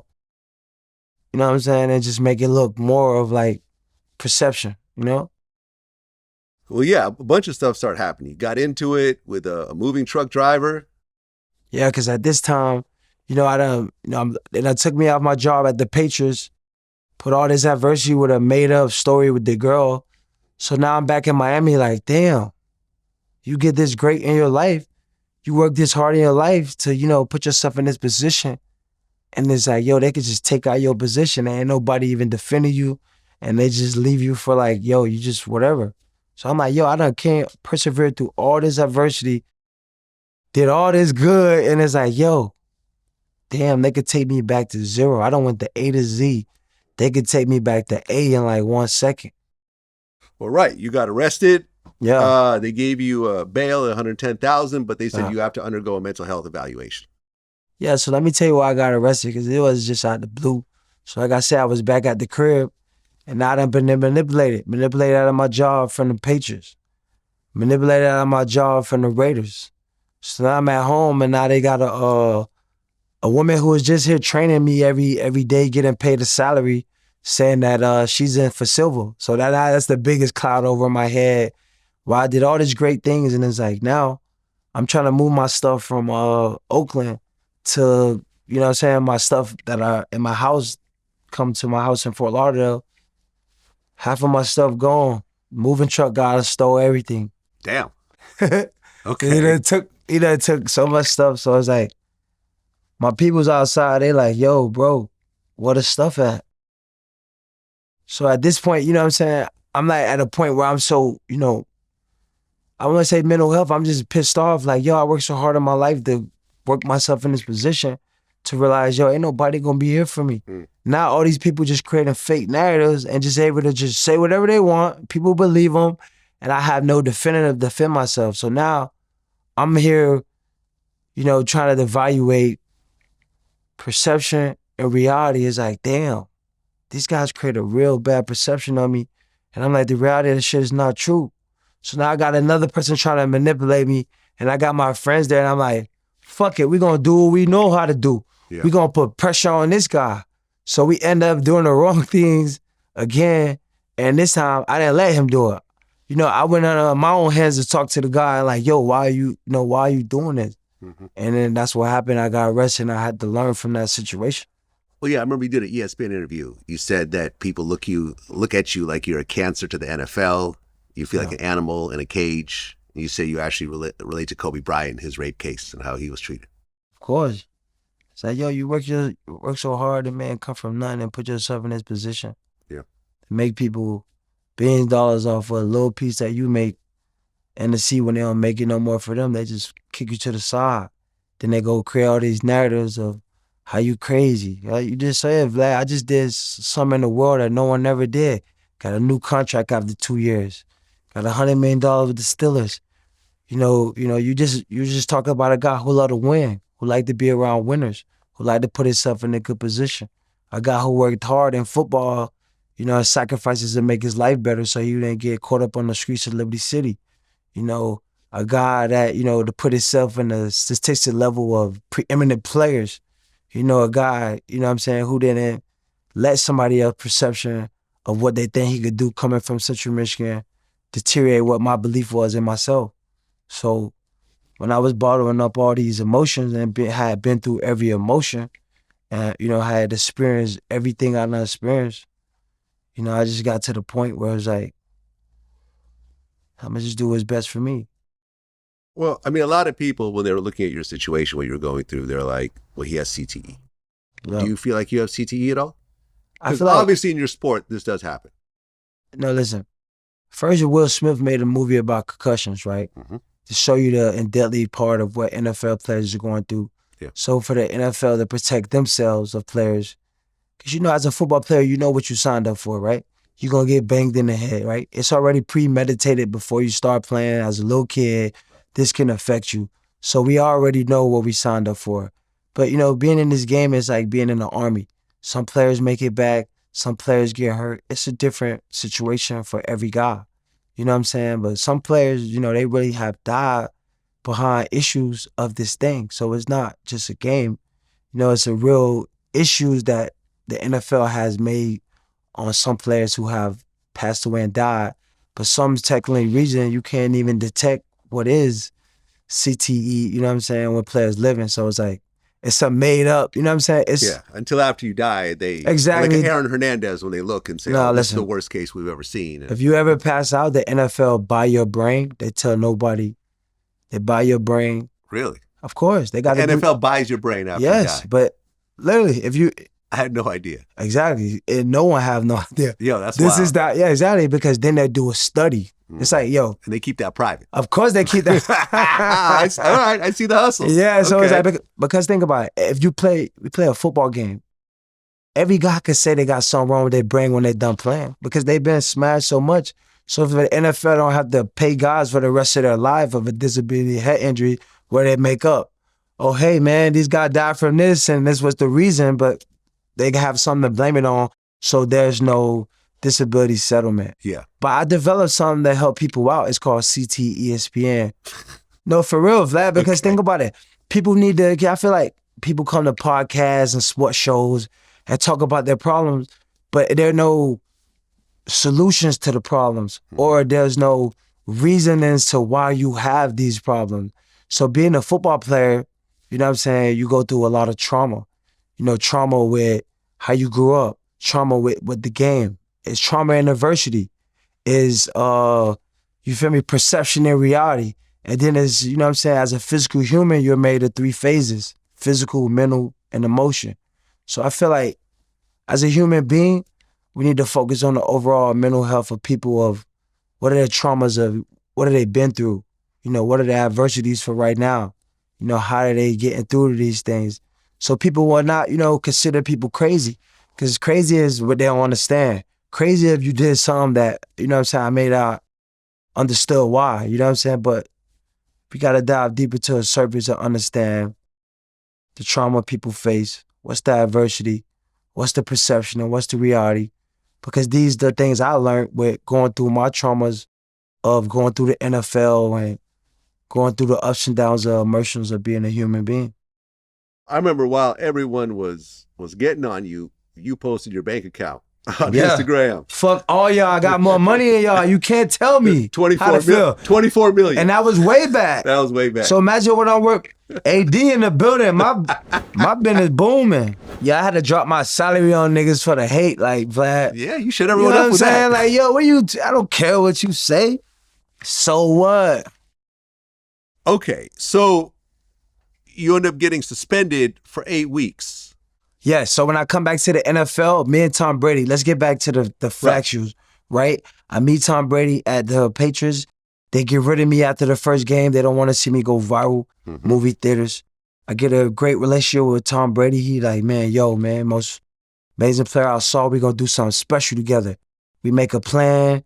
you know what I'm saying, in 2019, in regards to how I'm coming back to the field in 2020, we make a whole detailed list. What I'm gonna do A to Z to make sure I could get back to right here. Mm-hmm. So we make the plan, I hire the agent, I do all the detailed things to be able to put myself back in that position. Now, the NFL welcome me back now. They said, yo, we just gonna suspend you half of the year for 2020, and then you could come back. Right. And at that point, Tom Brady's playing for the Buccaneers. Yes. He calls you up. Yes. And you get a 1-year deal. But the deal's only $1 million. Yes. With $1.5 million in performance incentives. Yeah. Which is tiny compared to where your skill level is in your history. But you still take it. Yeah, because at this time, you know, I got the best guy in the world advocating for me to just get opportunity. Yeah. And I know it's not about the money. I know it's about just me coming back and finishing at a high level of showing people who Antonio Brown really is. You know I didn't want to be able to leave the game and be known as, oh, God, so many talent, but this guy always got, I don't want to be that guy. So I know with making that plan with Tom Brady in 2019, I know it wasn't no price of money, you know, could have amounted to, you know what I'm saying, my name and how I wanted people to respect me in regards to my talent and my efforts and my heart. Is it true you guys were living together at one point? Nah, I just feel like, you know what I'm saying, when I got to Tampa, you know, you got to be there a week before, you know, with the new COVID rule, you got to be there a week before we're getting tests. So I think, you know, Tom Brady opened up, you know, he had the biggest house in Tampa. He had Alex Rodriguez, right? House. Right. That's the right name? Yeah. So it was like 20,000 square feet. Go live in the guest house for a little while. Yeah, but I was there, man. No, Tom Brady really took me in as an orphan, man, as a family. Obviously, I had my own spot, but no, he just made it to where the media knew that, you know, he was trying to really tell the people like, yo, AB's my guy. I got him. You know, at that point, I got so many bad narratives on my name. AB's coming to Tampa Bay. They're never going to win. You know, it was so much, it was a dark cloud over everything I was involved with. So I think Tom was just being a big brother in regards of, and we worked out together. I was working with his trainer. It wasn't like I'm in his house without a schedule. Like, yo, he got the best trainer was there. You know what I'm saying? We could coexist and he could get to know me more and understand me more in regards of who I am. Well, right. You hit the ground running. Yeah. Your first game back, you caught 3 passes. Yeah. You know, and then, you know, you played the Panthers. You caught 7 passes. Yeah, Vlad, I'm that nigga if you ain't know. You're doing your thing. 4 catches against the Falcons. Vlad, you say nigga when you rap sometime? What song you just slipped the word? Never. Some of my white homies be saying that shit. I do not say that word. You can my watch, boy Jason said that shit all the time. You can watch through 16 years of interviews. You did not hear me saying that word. Vlad, you just could say that shit right now. Could you say I'm that nigga? It's not a racist. It's I'm not going to say it. No, why would you not say it? You're not going to give me a reason? You can try to get me to say it. I'm not going to say it. Let's talk about why would you not say that word. No, because I feel like this words only got power if you give them the power. I'm not going to say it. Black, why would you not say it? I'm just not going to say it. It's not a word that I use. Who made it a racist word, though? White people. That's what I'm saying. So I'm a black guy making it not a racist word. Well, I'll just pass. Just like if you said cracker, who made that a racist word? I'll say cracker. But I'm saying, did the black...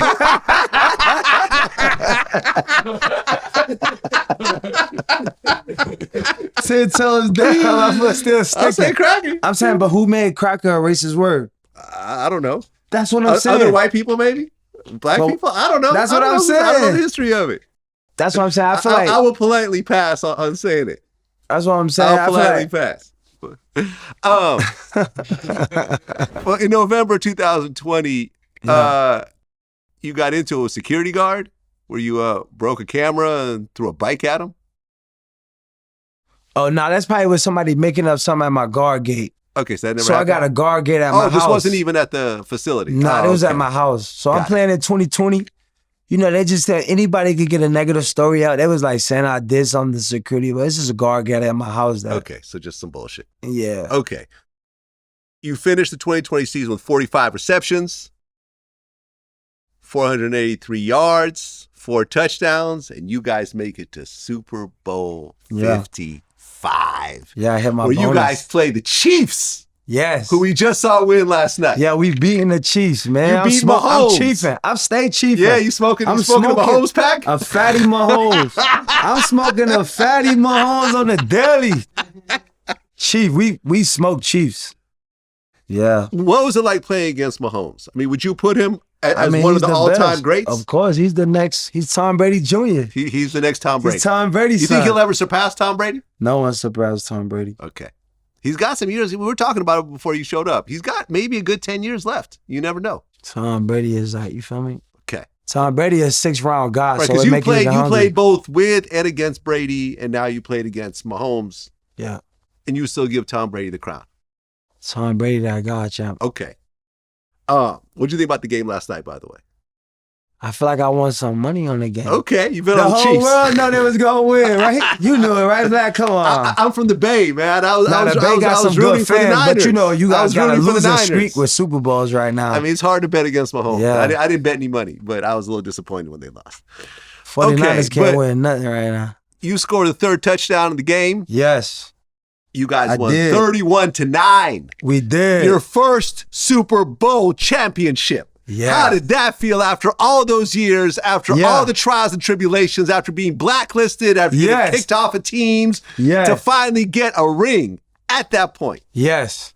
Okay. The diamond middle finger. Okay. Fuck him. I stick it to him. Yes. At that point, it's just like, I just was like, you know what I'm saying? It was just one of those feelings where it's like, I was just so used to overcoming adversity. Anytime you just been through so much and you believe in God, you know that everything you're going through is a purpose for this. So it was just one of the testaments where you feel good in your heart knowing that no matter what I've been through, I believe and I stayed down to know what was the outcome. And to be in that moment and then have my kids experience, like, yeah. You're going to see my documentary after the Super Bowl, you're going to see everything. When I go home, put the kids to bed. Yeah. People calling, they like, you know what I'm saying? You're going to see the real. Yeah, man. I mean, it was such a story of perseverance to actually get to the point and such a, you know, I mean, you see a lot of players, they join a team and then with that team, they win a bunch of Super Bowls. Nah, you had to go a really roundabout way to get to this Super Bowl. But that's my whole life that I explained to you. You know, being for Liberty City, we got to go through the trenches, get through the hardships. But that's about overcoming adversity. You know, some people go through adversity and trauma, they quit. They give up. You know, I just use it as a motivation for me. Like, yo, this is what I got to get through to get what God got for me. And that's a part of life. You know, you got to be able to get through the adversities, get through the traumas, get through the ups and downs. And, you know, I feel like the lows, you know, that's what make you. You know, the adversity, you know, the downfalls, because that's when you know, see who you really are and really see what direction you gotta go. And I feel like everything I've been through, from the bad, the good, you know, I thank God for it because it made me who I am. That next year, you signed for another 1-year deal. With the Bucks. Yes. $6.25 million, $2 million signing bonus, 3.1 guaranteed. Why only a 1-year deal and why not a big monster deal like you're used to at that point? That's what I was trying to figure out. In my mind, I felt like you were getting shortchanged.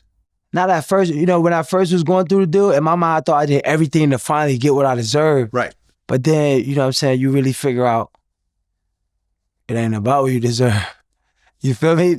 I just felt like, you know, that's what when the, you know what I'm saying, that's when the pressure came in. It's like, yo, if this all I'm value to these guys, like, you know, after winning a Super Bowl, after winning a touchdown, after winning the biggest game, Super Bowl. after winning the biggest game in the world, it's my value to you still. Yeah, not a lot. Not a lot. Comparatively, exactly. So in my mind, I'm like, damn, this what I'm worth to these guys. Like, so in my mind, I'm coming back already jaded, just like these guys think I'm just the guy that come off the bench and it's jokes. Are you and Tom Brady having this conversation? Because obviously he has a lot of pull on that team. And he's like, yo, this is my guy. If you don't pay him right, he's not going to perform how we need to get another Super Bowl. The crazy part is my agent, El Orlowski, the same guy who Tom hooked me up with, said Tom Brady called him, cussing him out for asking for our money. he called cussing my agent out, saying Oh, like, cussing your agent out. Oh, okay. saying asking for new money, saying like, ask Ed Woloski. If you know Ed Woloski, please interview him and ask him what he tell you. They come, Tom call him, telling him like, yo, like cursing him out like about the money. Yeah, I mean, I felt you were underpaid at this point. And there was a bunch of performance guarantees and thrown in. Yeah, it was like they wanted me to do 10 backflips before they put out the money. Exactly. Well, in September of that year, 2021, yes, they say you faked a COVID test. Bro, if I faked the COVID test, they would have took me to a federal offense. These guys was investigating me like I was Liberty City John Doe. Yo, listen, Vlad. Everyone got COVID cards, right? Right. Well, you faked a COVID vaccine card. Is that what? How would I fake a card? Listen, everybody got cards from everywhere in the world. Mm-hmm. For some reason, the NFL want to go do the due diligence of AB COVID card, right? Yeah. So they go first they say my chef tweeted my girlfriend and said, yo, AB bought a card, right? So now they investigated me off of he say, she say in the NFL in the midst of a season, right? So they come to find out my card is clear, good, correct, everything. They still suspended me. They never correct the narrative. Wow. And now I'm suspended. The NFL told me you're not going to get paid. And I'm hurt. I'm not even playing right now. I'm hurt. So imagine someone not paying you what you deserve, fucking researching you to take you down while your shit correct. And then they fucking writing all these stories, like, you feel me? Now they say you don't get paid, but still come in and meet with the team. Well, and this leads up to what happened on January 2nd. Yes, man, you smart. You seen the buildup. Yeah, the buildup. Yeah. So, third quarter. Yes. Against the New York Jets. Yes. Describe to me, from your point of view, what happened. I mean, it's like the camel took his last straw. You ever seen the camel take his last straw? Mm-hmm. It's like, yo, my mom and dad always told me, like, baby, the football game will come to an end. So I always just tell myself, I don't want to limp away from the game. I want to be able to walk on my own too. And I feel like, yo, at one point in my life, I took responsibility of my life, would take care of myself and go into the football field because I know it would change my life. And I knew one part of like my football life, I had to walk away from my football life to take care of myself back in the real life. So to me, it was just that maturity point of life where it's like, yo, you do what's best for yourself. You know what I mean? It's like some people in life, Vlad, they can't do what's best for themselves. They have to work this job because they never made nothing. They have to deal with this person because they're not in a position where they could deal with who they want. They don't have the financial freedom or the freedom to take ownership of their life and in their own possession. Some people get their life to their job. Some people get their life to their boss. Some people get you know what I'm saying? For me, it was just like, yo, after all the adversity that I went through in my life in Liberty City, the football field was a place where I was peace and I could be successful and to be able to make a man of myself. I could work on myself. I could discipline myself. I could work hard. I could challenge myself. I could compete. You know what I'm saying? And the football field, it was like, yo, I was that kid again where I was like looking to become a man or go off into the journey of being my best self because I knew, this wasn't it no more. It's like you becoming a man. So I feel like out of everything I had been through, it's like a fight. It's like finally doing the right thing. You know what I'm saying? It's like you walk away. You know what I mean? You get into an argument with the coach. You take off your shoulder pads. No, I don't even get in an argument with the coach. At this point, I'm on the bench. Okay. The coach is begging me to get in the game. Right. Because at this point, the game is not looking good. We looking like shit. The Jets might get us. So he's like, yo, AB, get in the game. And I'm just like, nah, I can't get in the game. Well, you had problems with your ankle? Yeah, I had tore a ligament in my ankle. Yeah. I had missed the 4 games. That's why they suspended me. Because they think about it, Vlad. If I'm hurt, I still get paid. I'm a 5th-year veteran. Like if you 5 years or more in the NFL, if you on the roster day one, you still get paid, right? Now I'm hurt 4 weeks, can't play. They still gotta pay me. So they make up something not to pay me. The COVID, right? Out the blue, they use my own people to try to take me down with the COVID made up. So guess what? They ain't have to pay me for those 4 weeks while I'm hurt. And they made me look crazy in the media. Mm-hmm. Let me tell you what happened, Vlad. The 4 weeks over, guess what God do? 2 of their players get hurt. One guy, the receiver, tore his ACL. He's done. The other guy tore hurt his hamstring, and the running back. So I guess what? They need me now to come back. I come back play against the Carolina game, I go for 100 on the half a leg. They know I'm hurt. It just look like I'm not. I tell these guys again, we playing against the Jets. So imagine, Vlad, after getting a low ball salary, after getting treated like scrub, you see my highlights in 2021? You seen the plays I was making? Yeah, it's crazy. You take off your jersey, your pads, your glove, your shirt in front of the whole world watching. Yeah. And you walk off the field. Rebel shit, yes. You know, the coach said he's never seen anything like this in his life. Yeah. He said, you're no longer a buck.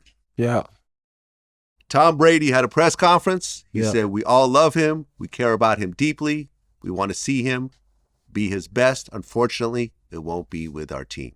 Exactly. When you heard Tom Brady, your man, who's been holding you down, has, been on your side the whole time, say that, how did you feel? I felt betrayed. And even before the game, you know what I'm saying? I had paid the trainer $100,000. The guy told me before the game he couldn't even work on me. Imagine you pay a guy and it's like you depending on his service while you really hurt. And the guy like, yo. So I just felt like they all had turned on me. Yeah. And that's why I had to do what was best for myself. Well, you gave up $1 million in potential bonuses. Yeah. Some people say, after the fact that you didn't want to play because you wanted the bonuses, but they were saying you didn't perform for the bonuses, or you know what I'm talking about? We had 2 catches. We had 5 catches in 2 more games. I could have easily got the money. I got the money last year. They was begging me to pay the bonus, pay the bonus. Vlad, they was begging me to get in the game. Okay, I see what you're saying. It's like if they wanted me to play. I told them I don't want to play. I took off my jerseys. Got it. I just feel like at that point, man, I just had to do what's best for myself, man. You just broke at that point. Not even you broke. Snapped? I mean, like not even snap. It's just like, yo, I was at peace. I walked out the field in peace. Right. At that point, it's like, yo, I was brought back with Tom Brady and this guy.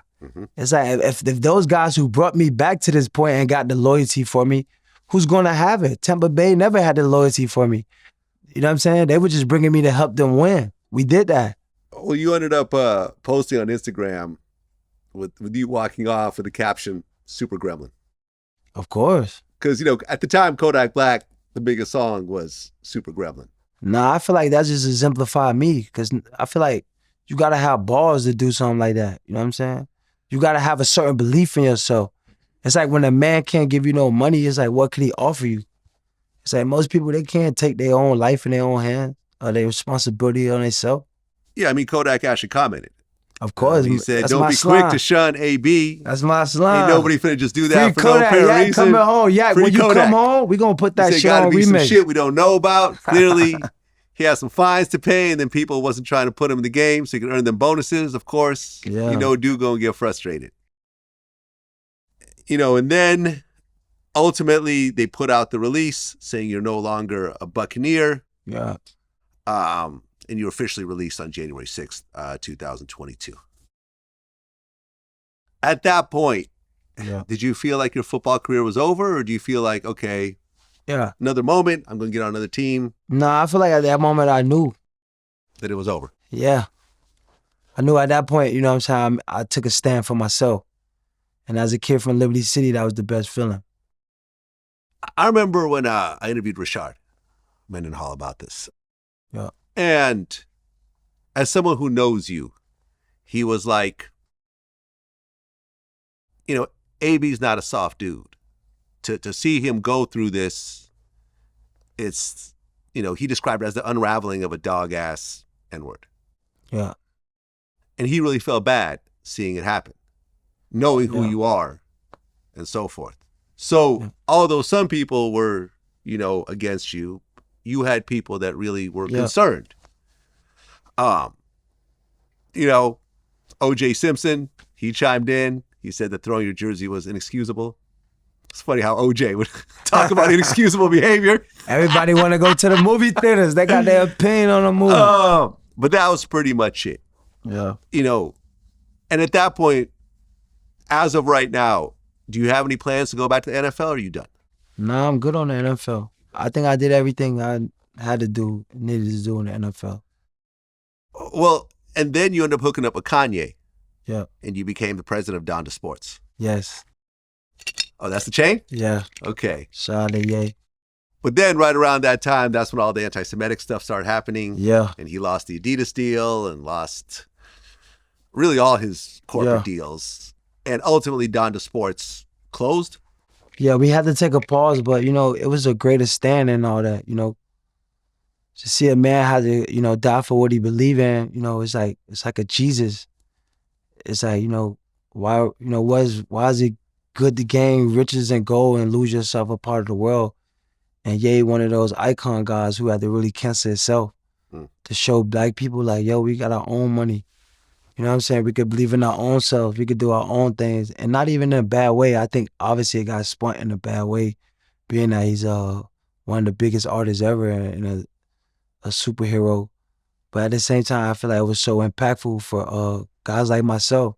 You know, black people who's being framed or being canceled or being written upon or misconstrued or painted the wrong image or made look, you know what I'm saying, not like who they are. So to take a statue of a guy like Ye to cancel himself to show, you know, to show humane to human beings, you know what I'm saying, to show that, you know, principles are important and intangibles, and treating people as a humane is important.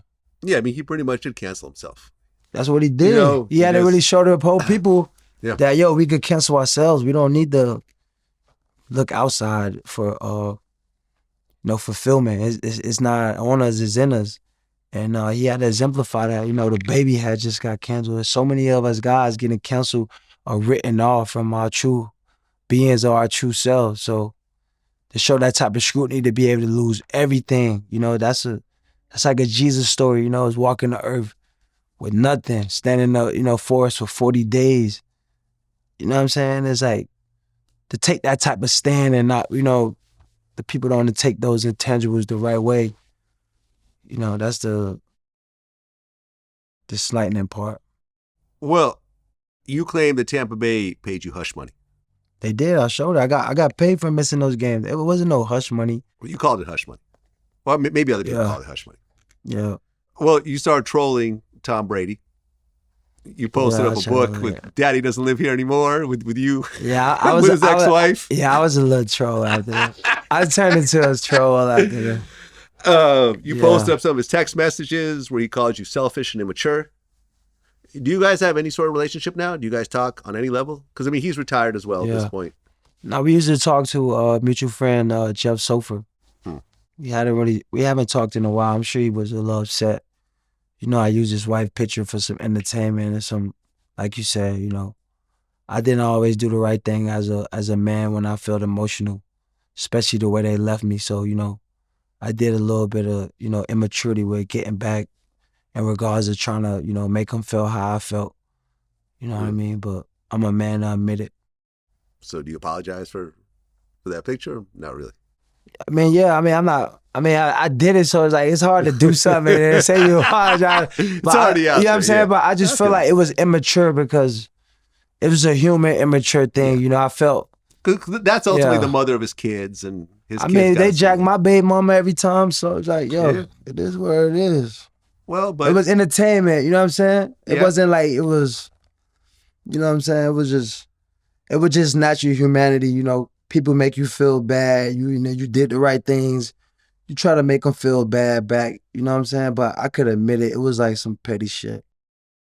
Well, you and Keisha Cole were an item at one point. Yeah, I love Keisha Cole. I miss her red skins and her like pretty lips. Like, I don't know why she don't call me no more. She treat me like so bad and shit. Like, we had a good thing going. Like, did she get an AB tattoo? She did. That's my baby. She probably covered up. You know, she a little gangster. She from the, you know, she from the Oakland. You know what I'm saying? The from my hometown. Shout out to Keisha Cole, you know. KC, if you see this, you know, I'm thinking about you, my baby. Like, you know. Hey, you must have put it on her for her to get an AB tattoo. You seen our song say, don't leave, she left. Yeah. Hey, Vlad, good dick could do that. Yeah, obviously. A tattoo. She's been, you know, it's not like she's like a brand new, like a brand new chick. She's been around so you must have really, you know. Put that stick on her. Fuck that, I guess so. Well, speaking of that, what happened in Dubai, that pool, that hotel pool? Yeah, so at the pool, That was wild, man. No, let me tell you the story behind that because it looked wild. That's why I'm talking about perception and reality. Because I remember when that happened, everyone started reposting this Boosie interview where he's like, get the hell out the pool, man. Yeah, it was like, get the hell out the pool, man. You know what women go through, man? Sit your ass down, man. Get the fuck out the pool, man. Get your ass out the pool, man. Real shit. You cheating, bro. Get your ass out the pool. It's not acceptable in my mind. I don't know who gonna agree with me, but I'm gonna tell them, get your ass out the pool, man. Boosie, funny. Yeah, so listen, I'm out in Dubai with Floyd Mayweather. I'm with his whole team. I'm bringing them out for the fight in Dubai. Mm-hmm. One of his close friends, Jonah, we had the pool. It was just a private pool. They was recording me with some random girl. I guess she thought I was like the Prince of Africa and shit. She like wrestling me for my drawers. I never, hey, for real. I put on everything, Vlad. This shit was like a movie theater. I'm out in Dubai at the pool. You know, I guess they ain't see a lot of black guys like this and shit. A lot of melanin. So the girls start, you know, I ain't used to girls just disrespecting me like, you know what I'm saying? I'm an alpha male. So the girls like in the pool taking my drawers. My Jewish friends, Jonah Riznick behind the video. This his private video. This ain't even this just from his phone video. So he posted that? Yes, he leaked it to the media with the fucking idiot guy, Ryan King. They did a PR technique. You know what I'm saying? So I just thought it was... Nah, bro. So we don't live like that. One of your people... One of Floyd's guy who with us. I'm with Floyd, yeah. We at the pool. And he recorded it. Now they leaked this out on the back end. They made me look like a demon. That's foul. Like, I don't even live like that. I'm like, you know what I'm saying? I'm an alpha male. I got principles, respect. I ain't taking my Johnny Cochran out in every pool. You feel me? Well, you end up getting arrested over unpaid child support. Yeah, you called man. your ex money hungry. But then you posted a graphic picture of your child's mother. Yeah. That's your kid's mother. I wasn't a fan of that. No, I understand everyone gets mad, but your kids are going to have to see that at one point. I know, but the kids going to have to understand from both sides of the family. You know what I'm saying? Anytime someone's making money more important than the principle of the relationship with you and your kid. You know, and I went to child support, I had the wrong lawyers, man. My lawyer was saying that this wasn't that. But obviously, you know, I do the right things and pay it. But I hate to be looked upon as, you know, my baby mama never had a job. Ever. Like, since I've been in the NFL, and I'm a great dad, so I don't really take that for granted. You know what I'm saying? I'm a good example to all my kids, no matter. I remember you took your kids to what talk show? Jimmy Kimmel, yeah. Right. I remember your kids were like wrestling with each other. It was actually kind of cool to see, man. It was like, oh, okay, these are boys. Like, my daughter, summertime IMG, she stay at my house. They got trust funds, so I don't like when people try to manipulate my well-being or manipulate my name just because people made it negative and they could get off a couple negativity. So I don't like that because I really, you know, take my kids and my family important. Right. You know, the child support, I had really the sheriff waiting, you know, by my guard gate, chasing me in undercover cars because, you know, I was giving the wrong information in regards of it. But, you know, we pay our dues, we do the right things. If anything in the midst of something happened, maybe it was a misunderstanding, but we don't make excuses or run from no responsibilities. But one thing I'm not gonna do, one thing we not gonna tolerate is you could play on our name. Imagine I was in the NFL, Vlad, I could never just protect my name or combat somebody with the negativity because obviously I represent an organization. Yeah. Now I'm at a point I represent myself. So if you're gonna come at me negative with the false narratives, I'm gonna be extra aggressive on you. That's why I think Elon Musk, you know, he made the nice Twitter app space where we could express ourselves and we could be who we are as people. So don't come for me unless you come in for real because we're going to really make entertainment out of it. There's the video of Selena Powell with your face. Jokes. Tattooed. Selena's an eater. I hate eaters. That was not a real tattoo. Nah, that was fraud. She's just running fraud campaign. I think her OnlyFans not selling. I really don't know why any successful man would associate with Selena Powell. I'm AB, not Blueface, baby. I'm AB, not Blueface, baby. Okay, but she has a history with like she's an eater. She eat up everybody, right? She eat academics on blast. Yeah, she's an eater. Yeah. Me personally, I don't. Yeah, we don't want she's no reached dealers. out to me for a few interviews. Yeah, I said, no, no, you I'm good. decline, right? It's I'm just good. bad business, I right? don't want that energy on VladTV. Yeah, you she go don't take that to No want- Jumper. You know what I'm saying? Yeah, exactly. And Adam's my man, but that's more his lane. yeah. She's doing the most. Selena, cut it out, man. Dude, get one of them other guys. You did. Well, you called Colin Kaepernick trash and say he doesn't actually want to play for the NFL. No, why people get sent out? I mean, listen. Colin Kaepernick was a great player at one point, right? Mm-hmm. I call everybody trash. I am an elite level of just, you feel me? Differentiating players. I feel like everybody trash, to be honest, to me. Because I look at it from the intangibles of, do they want to be great? So I probably did call him trash, but I don't think I call him trash. I really respect Colin Kaepernick, everything he stand for. Mm-hmm. Colin Kaepernick was the first guy who was like yay at a point, who really damn near canceled his whole self or a higher purpose on a Jesus type vibe. So I didn't call Colin Kaepernick trash as a person. You know, I call people trash in the football field as a competitive state to bring out the best of them. Just like I call some crackers in the field crackers. It ain't to be, you know what I'm saying, just to make them motivated. Like if you tackle me hard, I might get up and look in your eyes and be like, that wasn't shit, cracker.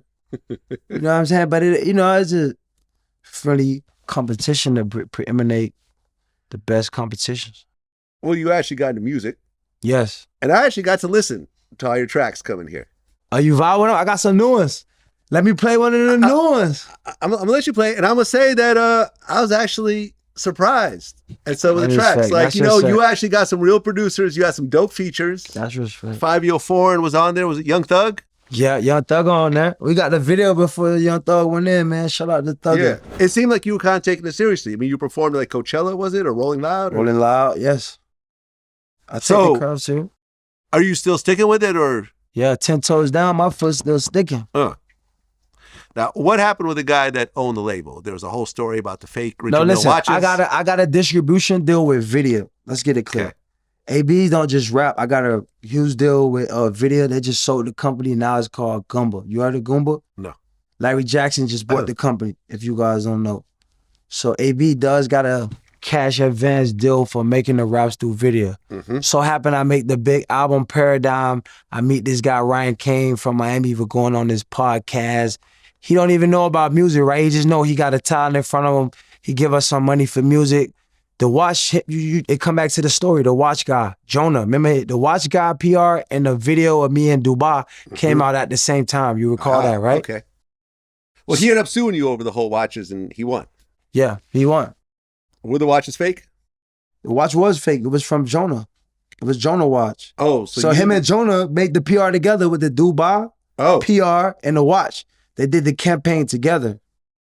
So they conspired to make you look bad. Exactly. Now you're thinking. So you can All put right. two and two together. I didn't know the missing piece here. Okay. So let me tell you what happened, right? I get a new music deal. I already got a deal with video. It's already set in stone. I got a cash and bill distribution deal through my label, Cat Records. I meet this guy, Ryan Kane, for doing this podcast. We Miami a few times in Miami. He wanted to come over with a music deal, another music deal with a label he started called STB. I'm like, okay, run it. He give me a deal, 150,000, 375, and marketing money. We just did give him 12 tracks. You know, I got this new track with Lil Wayne out. He's super excited. So he know, man, I got a track with Lil Wayne on it. Maybe I need to drop that under my label. So now we doing business. We about to do Rolling Loud in 2022. I'm flying here out of LA. I got a deal with Jonah. A deal with Jonah, I mean, I gave him 200,000. He's showing me these watches. That's why I was posting all the information online to show who these guys was. I gave him the loan for 200. He gonna give me 260. The collateral of these watches. He tell me out the blue these watches is somebody watches. I want to say their names. He said, yo, they did the money for it. It's a pawn deal. Him and Floyd do this all the time. I'm like, cool. Floyd, my family. Ain't no deal he ever reneged on 100%. I go to Jonah. I come to LA, so I'm coming to see the watches. I gave him the 200,000 maybe around my birthday, July 10th sometime. So I sent him the money. Supposed to get my money back August 6th. We coming back here in LA to practice the set for Rolling Loud in Miami. I'm gonna practice the set here, meet with Jonah, see the watches that he got in the bank that my money is went for as the collateral, right? Ryan Kane is here with me in LA. We flying a jet that night back to go back to Miami to do the show. We go back and do the show. I tell you, I get the check from Jonah that say $260,000. That's dated August 6th when the due date was supposed to come for the watches. I end up taking the watches as collateral because the lady in the bank was like, Jonah don't got $260 in there right now. So we keep the watches for collateral. I get on the plane at the end of the night with Ryan King. Yo, AB, why we here so late? Man, I had to check on my deal with Ryan King. I had to make sure I get the check. I show him the watches. He like, yo, I want to buy Richard Mille, woo, woo. So I'm like, well, yeah, you really want to buy the watch? Okay, cool. He come over after the show, we do Rolling Loud. He called his jeweler, woo, woo. Yo, he said the watch official, he bought a watch. You know what I'm saying? This in July. October when they come out, Vlad. So now he go buy the watch. Jonah don't give me my check back in time. He paid me later. And then come to find out, he go take the guy Ryan King to meet Floyd. He paid to meet Floyd. They take a picture. They sit down together and say, yo, AB gave you that watch? That was my watch. That's a fake watch. So now they come out with a PR deal. He sue me. And then he drop the video from Dubai. So now they do like a takedown campaign. You know what I mean? Yeah. And they just run the movie theaters of the mode. You feel me? Of the Batman story, the villain. They go viral. Oh, man. A lot of ups and downs, man. But at the end of the day, AB, like, you achieved what very few human beings have achieved. And no wonder, I achieved it under pressure, though. Let's make under that pressure clear. The whole time. Under scrutiny the whole time. Do you feel like you're going to make it in the Hall of Fame? Of course, why wouldn't I? Sometimes the drama keeps people out of the Hall of Fame. Like, for example, let's have that conversation. So, like, for example, I interviewed Pete Rose, who was an all-time hitter. But baseball on steroids, he was in the steroids era. Well, no, he bet on his own team. Of course, so he did the wrong things against the game. Right. The code of ethics, he violated the rules. Exactly. And you look at like the Jose Cansecos, the A-Rods. That's baseball. Let's talk football. Let's talk about Terrell Owens since you're a 49ers fan. Okay. Why do you think, because a lot of people like to say, oh, AB might be like Terrell. Why do you think Terrell Owens had to wait for the Hall of Fame? Let's have that discussion, because I always have this discussion with my friends. Why is that? I'm asking you. I'm not sure. Okay, let's say this. I would say why I think he didn't go first, right? Who did Terrell Owens play for the most years? The Niners, right? He got drafted by the Niners. Yeah. You usually go in the Hall of Fame with your team that you're drafted, right? Correct. Who's the number one receiver in the Niners history? Rice. So if T.O. go retire there, what'd that make him? Number 1 or 2? 2. Okay, that make him number 2. All right, let's go see the other teams that Terrell Owens played for. Who was it he played for that was like a good team? Philly, right? Mm-hmm. Okay, he had drama with the quarterback in Philly and they never won in Philly, right? Mm-hmm. Okay, so he got stats that make him elite in the league, right? But the NFL is all about marketing and you got to go down with the team. Image. Yeah, and you got to be number 1. Not even about image. They care about you being number 1 for the club. Mm-hmm. When Terrell Owens retired, he's number 3 in the NFL. He does some amazing things on the course of a big list, but you got to go down with the team. Mm-hmm. The team got to ride behind you. He would have been number 2 with that team. Right. And then he'd been over the course of a lot of different other teams. And then he had real beef with the media. Like, the media really hated Terrell Owens. Right. You know what I'm saying? I mean, personally, I feel like you absolutely earned your spot. No, I'm number 1 with the Steelers. Right. I got more yards than Hans Ward. Exactly. So when it's time, man, like... how much longer do you have to wait until you're eligible? Look it up right now. I know it, but you should look it up. Tell me my Hall of Fame grade is actually the year 2027. I'm right behind AP, me and Big Ben. 2027. Google okay, it, so though. 3 more years. Google it, give you the numbers. Me and Big Ben going to Hall of Fame 2027. You feel me? 2027. What number my grade is right there? 42 behind Adrian Peterson? Adrian Peterson, you. Okay, what's the grade next to that? It's a grade that comes with Legend it. score is 42. Okay. Okay, who's the top in that class right there? Adrian Peterson's at 57. Okay, who's number 2? You. Richard Sherman is 3. Okay, then. And then Rob Gronkowski. So who's going in 2027, Vlad, by the looks of the numbers? I mean, you are obviously at number 2 going to go into the Hall of Fame. There you go. I mean, when you overcome this much adversity and you make it look this good, the thing is, when people go through adversity, they seek comfort, Vlad. They make excuses. They minimize their work. They minimize their role. They minimize their role. They fucking they point the finger. They bitch the people that don't help with their problems. You know, when I went through my adversity, I didn't seek comfort. I didn't make excuses. I committed to be the difference. I overcame that adversity. I took leadership and responsibility to committing to be the difference. I didn't minimize my role. I maximized my role. And that's showing people you can be great and overcome adversity. You know what I mean? And how you deal with that. How you deal with people some people can't deal. You think Tom Brady could deal with someone negative on his name every day? Nah, people love Tom Brady. After cheating the balls, after everything, they love him. Inflate game. Hey, yeah, everything. Everything. That's that cracky shit right there, man. Well, AV, man, listen, you went from sugar to shit, Liberty City to not being recruited but not making it to a top college. 0 stars. Only I believe in me. 6th round draft pick. Yes. Started essentially the very bottom of the NFL. Yes. That's what me and Tom got in common. They just ain't cheat the balls for me. He wasn't a top pick either. Exactly. You know what I'm saying? Like I just interviewed Michael Vick. He was a number one. He was the first black number one quarterback draft pick. He came in and people were ready for him. That was my idol. Michael Vick was my idol in high school. I looked up to him. Playing Madden, it was like the cheat code. Playing Michael Vick. Viral. Michael Vick. You know, to start from the very bottom, no one believing in you. At every point. Yes. To proving them wrong. Yes. To winning a Super Bowl. Yes. To making it to Hall of Fame eventually. Yes. I mean, you just defied the odds, man. And defeat the odds. That's what we stand for. You defied the odds, man. Yes. You seem like you're still financially good. Of course, business booming. You know, you're financially good. You're not one of these stories of... No, but I might have to file Chapter 11, though, just to protect the... Oh, really? Yeah, really? Okay. Yeah, that way you could take away the debt, look at Donald Trump. Yeah, you know how many times Donald Trump filed? Filed 4 to 5 times. Listen, I used to interview Trick Daddy. He's filed like 3 times, and he has no plans on not filing in the future. Yeah, they just wipe away the debt. That way no one can take nothing from you. You know, I mean, it happens to everything the best of in us. the trust, Vlad. You know, everything in the trust, man. Listen, I appreciate you finally doing this, man. We've been trying to do this 2 years. We had 2 false starts. No, hold on. We gotta clear the false starts too. All right, let's talk about false starts. What false start? Well, we had 1 false start. We had 2 false starts. I walked off the field. I supposed to did an interview with you. Nope. And KD, I had the tickets to the floor seats. Nope. Before then, you were supposed to interview with Coach PR. Who was Coach PR? Coach PR at VladTV. Remember, you came to VladTV and Coach PR was going to interview you at my studio. I came to the studio? You came to the studio. You don't remember this? I don't remember that. You got on the phone. We could talk about this on camera if you want. Yeah, pop it. I want to. All right, so you came to the studio. Which studio?